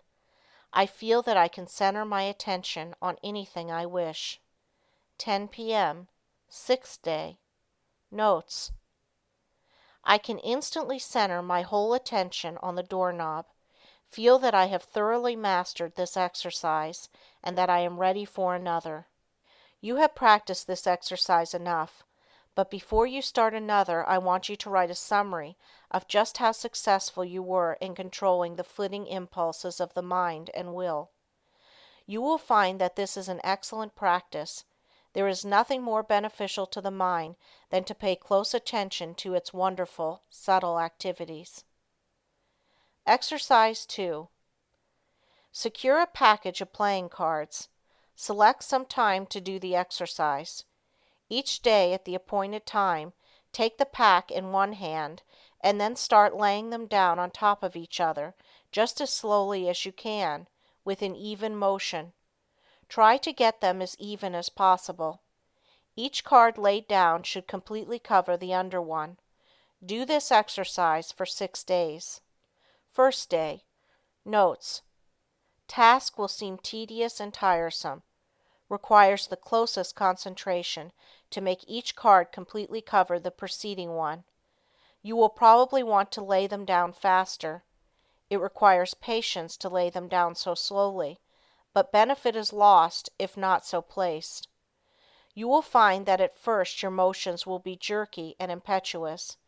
It will require a little practice before you gain an easy control over your hands and arms. You probably have never tried to do anything in such a calm way. It will require the closest attention of your will. But you will find that you are acquiring a calmness that you never had before. You are gradually acquiring new powers. You recognize how impulsive and impetuous that you have been, and how, by using your will, you can control your temperament. Second day.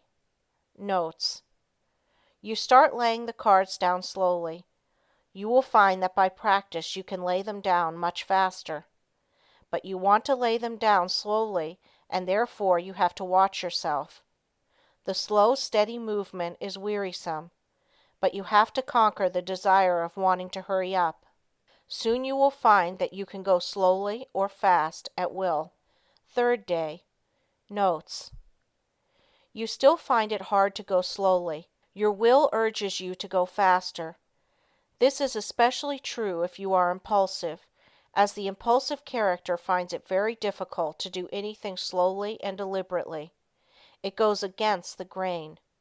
This exercise still is tiresome, but when you do it, it braces you up mentally. You are accomplishing something you do not like to do. It teaches you how to concentrate on disagreeable tasks. Writing these notes down you will find very helpful. Fourth day. Notes. I find that I am beginning to place the cards in a mathematical way. I find one card is not completely covering another. I am getting a little careless and must be more careful. I command my will to concentrate more. It does not seem so hard to bring it under control. Fifth day. Notes. I find that I am overcoming my jerky movements, that I can lay the cards down slowly and steadily. I feel that I am rapidly gaining more poise. I am getting better control over my will each day, and my will completely controls my movements. I begin to look on my will as a great governing power. I would not think of parting with the knowledge of will I have gained. I find it is a good exercise and know it will help me to accomplish my tasks. Sixth day. Notes. I begin to feel the wonderful possibilities of the will. It gives me strength to think of the power of will. I am able to do so much more and better work now that I realize that I can control my will action. Whatever my task, my will is concentrated on it. I am to keep my will centered there until the task is finished. The more closely and definitely I determine what I shall do, the more easily the will carries it out. Determination imparts compelling force to the will. It exerts itself more. The will and the end act and react on each other. Seventh day. Notes. Now try to do everything you do today faster. Don't hurry or become nervous. Just try to do everything faster, but in a steady manner. You will find that the exercises you have practiced in retardation have steadied your nerves and thereby made it possible to increase your speed. The will is under your command. Make it carry out resolutions rapidly. This is how you build up your self-control and your self-command. It is then that the human machine acts as its author dictates. You certainly should now be able to judge of the great benefit that comes from writing out your introspections each day. Of course you will not have the exact experience given in these examples, but some of these will fit your case. Be careful to study your experiences carefully and make as true a report as you can. Describe your feelings just as they seem to you. Allow your fancies to color your report and it will be worthless. You have pictured conditions as you see them. In a few months, if you again try the same exercises, you will find your report very much better. By these introspections, we learn to know ourselves better, and with this knowledge can wonderfully increase our efficiency. As you become used to writing out your report, it will become more accurate. You thus learn how to govern your impulses, activities, and weaknesses. Each person should try to plan exercises that will best fit his needs. If not convenient for you to practice exercises every day, take them twice or 3 times a week, but carry out any plan you decide to try. If you cannot devote 10 minutes a day to the experiments, start with 5 minutes and gradually increase the time. The exercises given are only intended for examples. Will training without exercise. There are many people that do not want to take the time to practice exercises, so the following instructions for training the will are given to them. By willing and realizing, the will grows. Therefore, the more you will, the more it grows and builds up power. No matter whether your task is big or small, make it a rule to accomplish it in order to fortify your will. Form the habit of focusing your will in all its strength upon the subject to be achieved. You form in this way the habit of getting a thing done, of carrying out some plan. You acquire the feeling of being able to accomplish that which lies before you, no matter what it is. This gives you confidence and a sense of power that you get in no other way. You know when you can make a resolution that you will keep it. You do not tackle new tasks in a half-hearted way, but with a bold, brave spirit. We know that the will is able to carry us over big obstacles. Knowing this, despair never claims us for a victim. We have wills and are going to use them with more and more intensity, thus giving us the power to make our resolutions stronger, our actions freer, and our lives finer and better. The education of the will should not be left to chance. It is only definite tasks that will render it energetic, ready, persevering, and consistent. The only way it can be done is by self-study and self-discipline. The cost is effort, time, and patience, but the returns are valuable. There are no magical processes leading to will development, but the development of your will works wonders for you because it gives you self-mastery, personal power, and energy of character. Concentration of the will to win. The adaptability of persons to their business environment is more a matter of determination than anything else. In this age, we hear a good deal of talk about a man's aptitudes. Some of his aptitudes, some of his powers, may be developed to a wonderful extent, but he is really an unknown quality until all his latent powers are developed to their highest possible extent. He may be a failure in one line and a big success in another. There are many successful men that did not succeed well at what they first undertook, but they profited by their efforts in different directions, and this fitted them for higher things. Whereas, had they refused to adjust themselves to their environment, the tide of progress would have swept them into oblivion. My one aim in all my works is to try and arouse in the individual the effort and determination to develop his full capacities, his highest possibilities. One thing I want you to realize at the start, that it is not so much ability as it is the will to do that counts. Ability is very plentiful, but organizing initiative and creative power are not plentiful. It is easy to get employees, but to get someone to train them is harder. Their abilities must be directed to the work they can do. They must be shown how, while at work, to conserve their energy, and they must be taught to work in harmony with others, for most business concerns are dominated by a single personality. Concentrating on driving force within. We are all conscious, at times, that we have somewhere within us an active driving force that is ever trying to push us onward to better deeds. It is that force that makes us feel determined at times to do something worthwhile. It is not thought, emotion, or feeling. This driving force is something distinct from thought or emotion. It is a quality of the soul, and therefore it has a consciousness all its own. It is the I will do of the will. It is the force that makes the will concentrate. Many have felt this force working within them, driving them on to accomplish their tasks. All great men and women become conscious that this supreme and powerful force is their ally in carrying out great resolutions.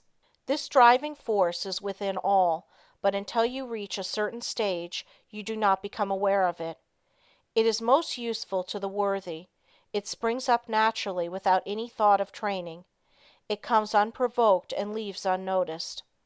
Just what this force is we do not know, but we do know that it is what intensifies the will in demanding just and harmonious action.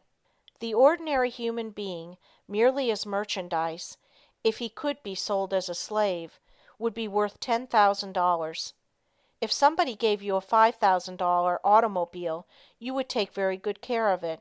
You wouldn't put sand in the carburetor, or mix water with the gasoline, or drive it furiously over rough roads, or leave it out to freeze at night.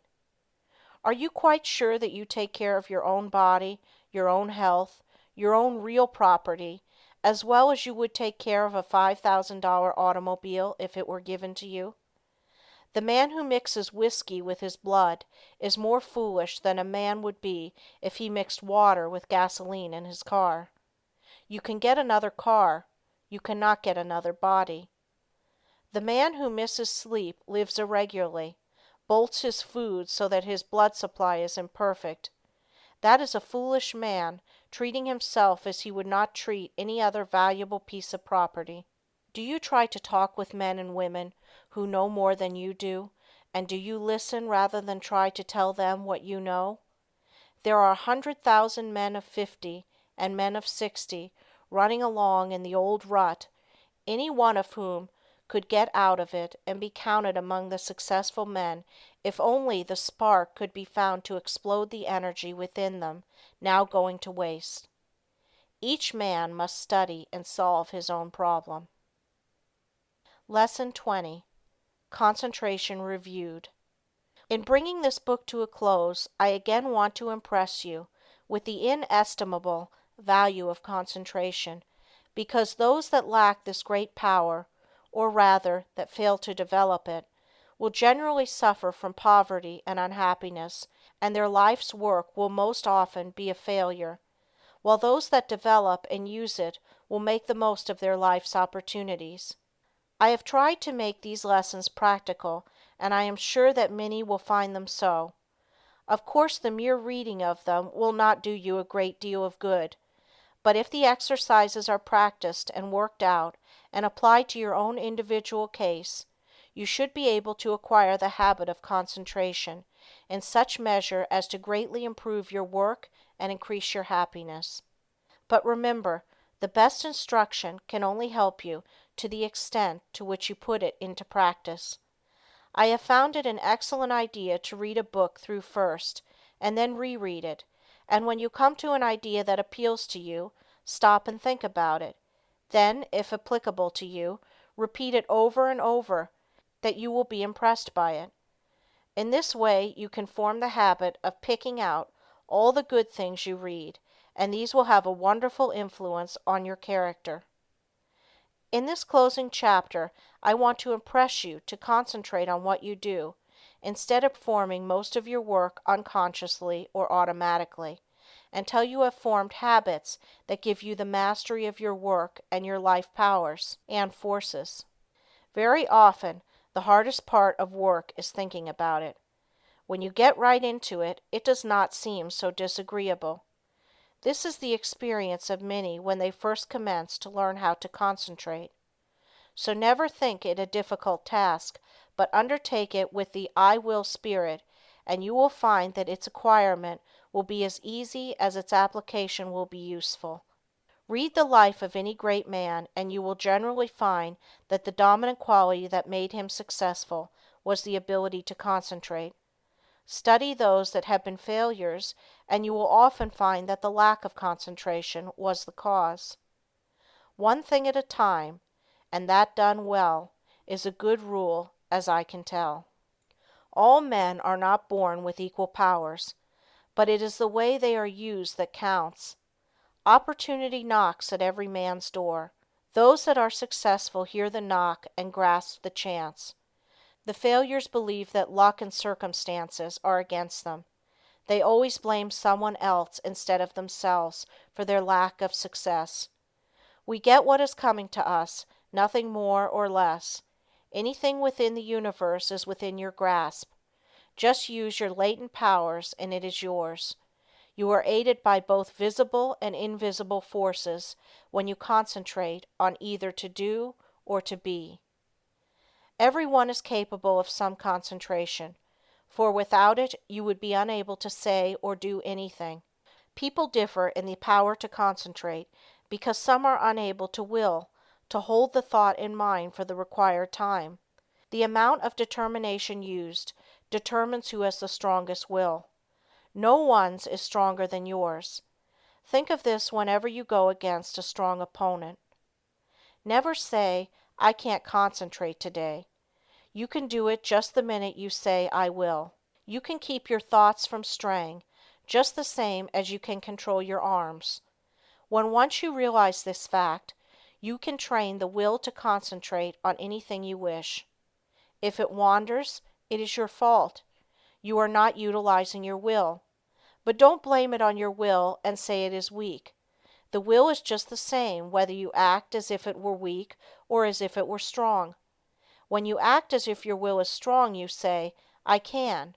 When you act as if it were weak, you say, I can't. It requires the same amount of effort in each case. Some men get in the habit of thinking I can't and they fail. Others think I can and succeed. So remember, it is for you to decide whether you will join the army of I can't or I can. The big mistake with so many is that they don't realize that when they say I can't, they really say I won't try. You cannot tell what you can do until you try. Can't means you will not try. Never say you cannot concentrate, for when you do, you are really saying that you refuse to try.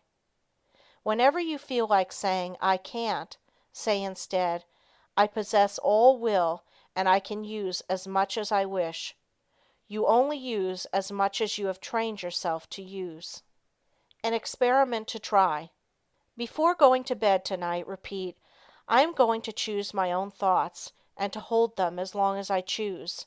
I am going to shut out all thoughts that weaken or interfere, that make me timid. My will is as strong as anyone else. While going to work the next morning, repeat this over. Keep this up for a month and you will find you will have a better opinion of yourself. These are the factors that make you a success. Hold fast to them always. Concentration is nothing but willing to do a certain thing. All foreign thoughts can be kept out by willing that they stay out. You cannot realize your possibilities until you commence to direct your mind. You then do consciously what you have before done unconsciously. In this way you note mistakes, overcome bad habits, and perfect your conduct. You have at times been in a position that required courage, and you were surprised at the amount you showed. Now when once you arouse yourself, you have this courage all the time, and it is not necessary to have a special occasion reveal it to you. My object in so strongly impressing this on your mind is to make you aware that the same courage, the same determination that you show at certain exceptional times, you have at your command at all times. It is a part of your vast resources. Use it often and well in working out the highest destiny of which you are capable. Final concentration instruction. You now realize that, in order to make your life worthy, useful, and happy, you must concentrate. A number of exercises and all the needed instruction has been given. It now remains for you to form the highest ideal that you can in the present and live up to that ideal and try to raise it. Don't waste your time in foolish reading. Select something that is inspiring, that you may become in rapport with those that think thoughts that are worthwhile. Their enthusiasm will inspire and enlighten you.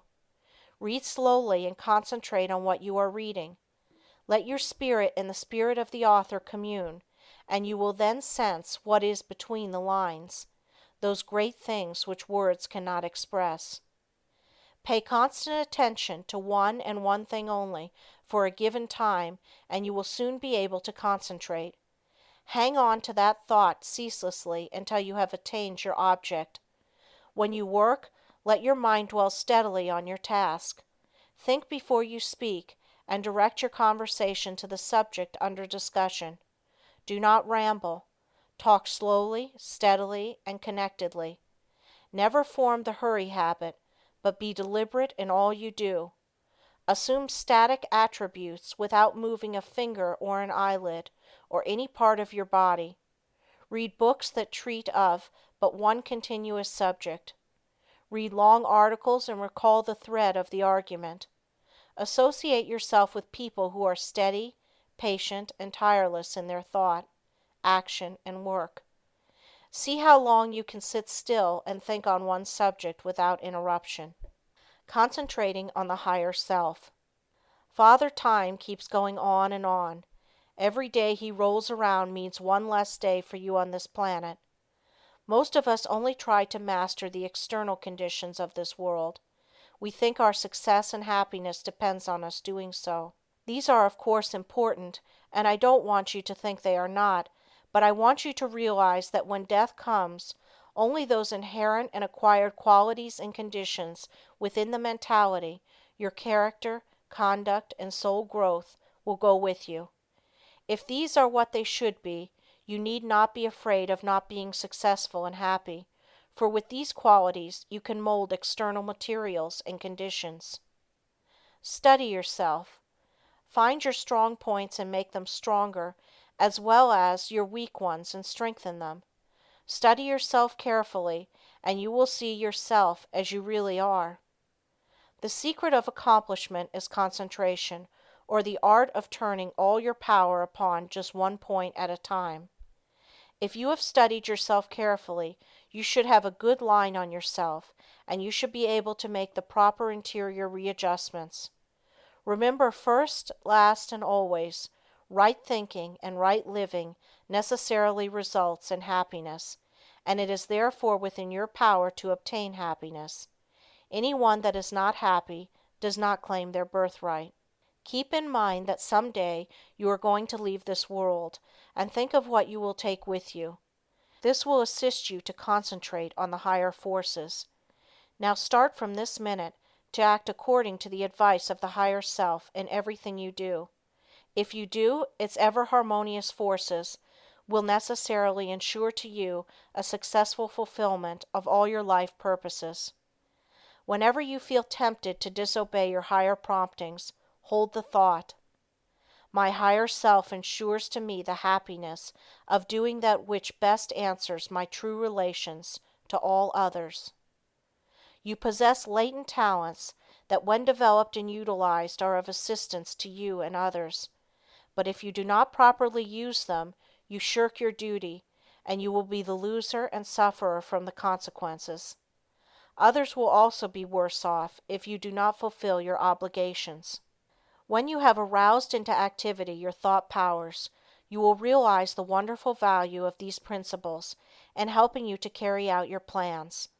The right in the end must prevail. You can assist in the working out of the great plan of the universe and thereby gain the reward, or you can work against the great plan and suffer the consequences. The all-consuming fires are gradually purifying all discordant elements. If you choose to work contrary to the law, you will burn in its crucible, so I want you to learn to concentrate intelligently on becoming in harmony with your higher self. Hold the thought, "I will live for my best. I seek wisdom, self-knowledge, happiness, and power to help others. I act from the higher self. Therefore, only the best can come to me." The more we become conscious of the presence of the higher self, the more we should try to become a true representative of the human soul in all its wholeness and holiness, instead of wasting our time dwelling on some trifling external quality or defect. We should try to secure a true conception of what we really are so as not to overvalue the external furnishings.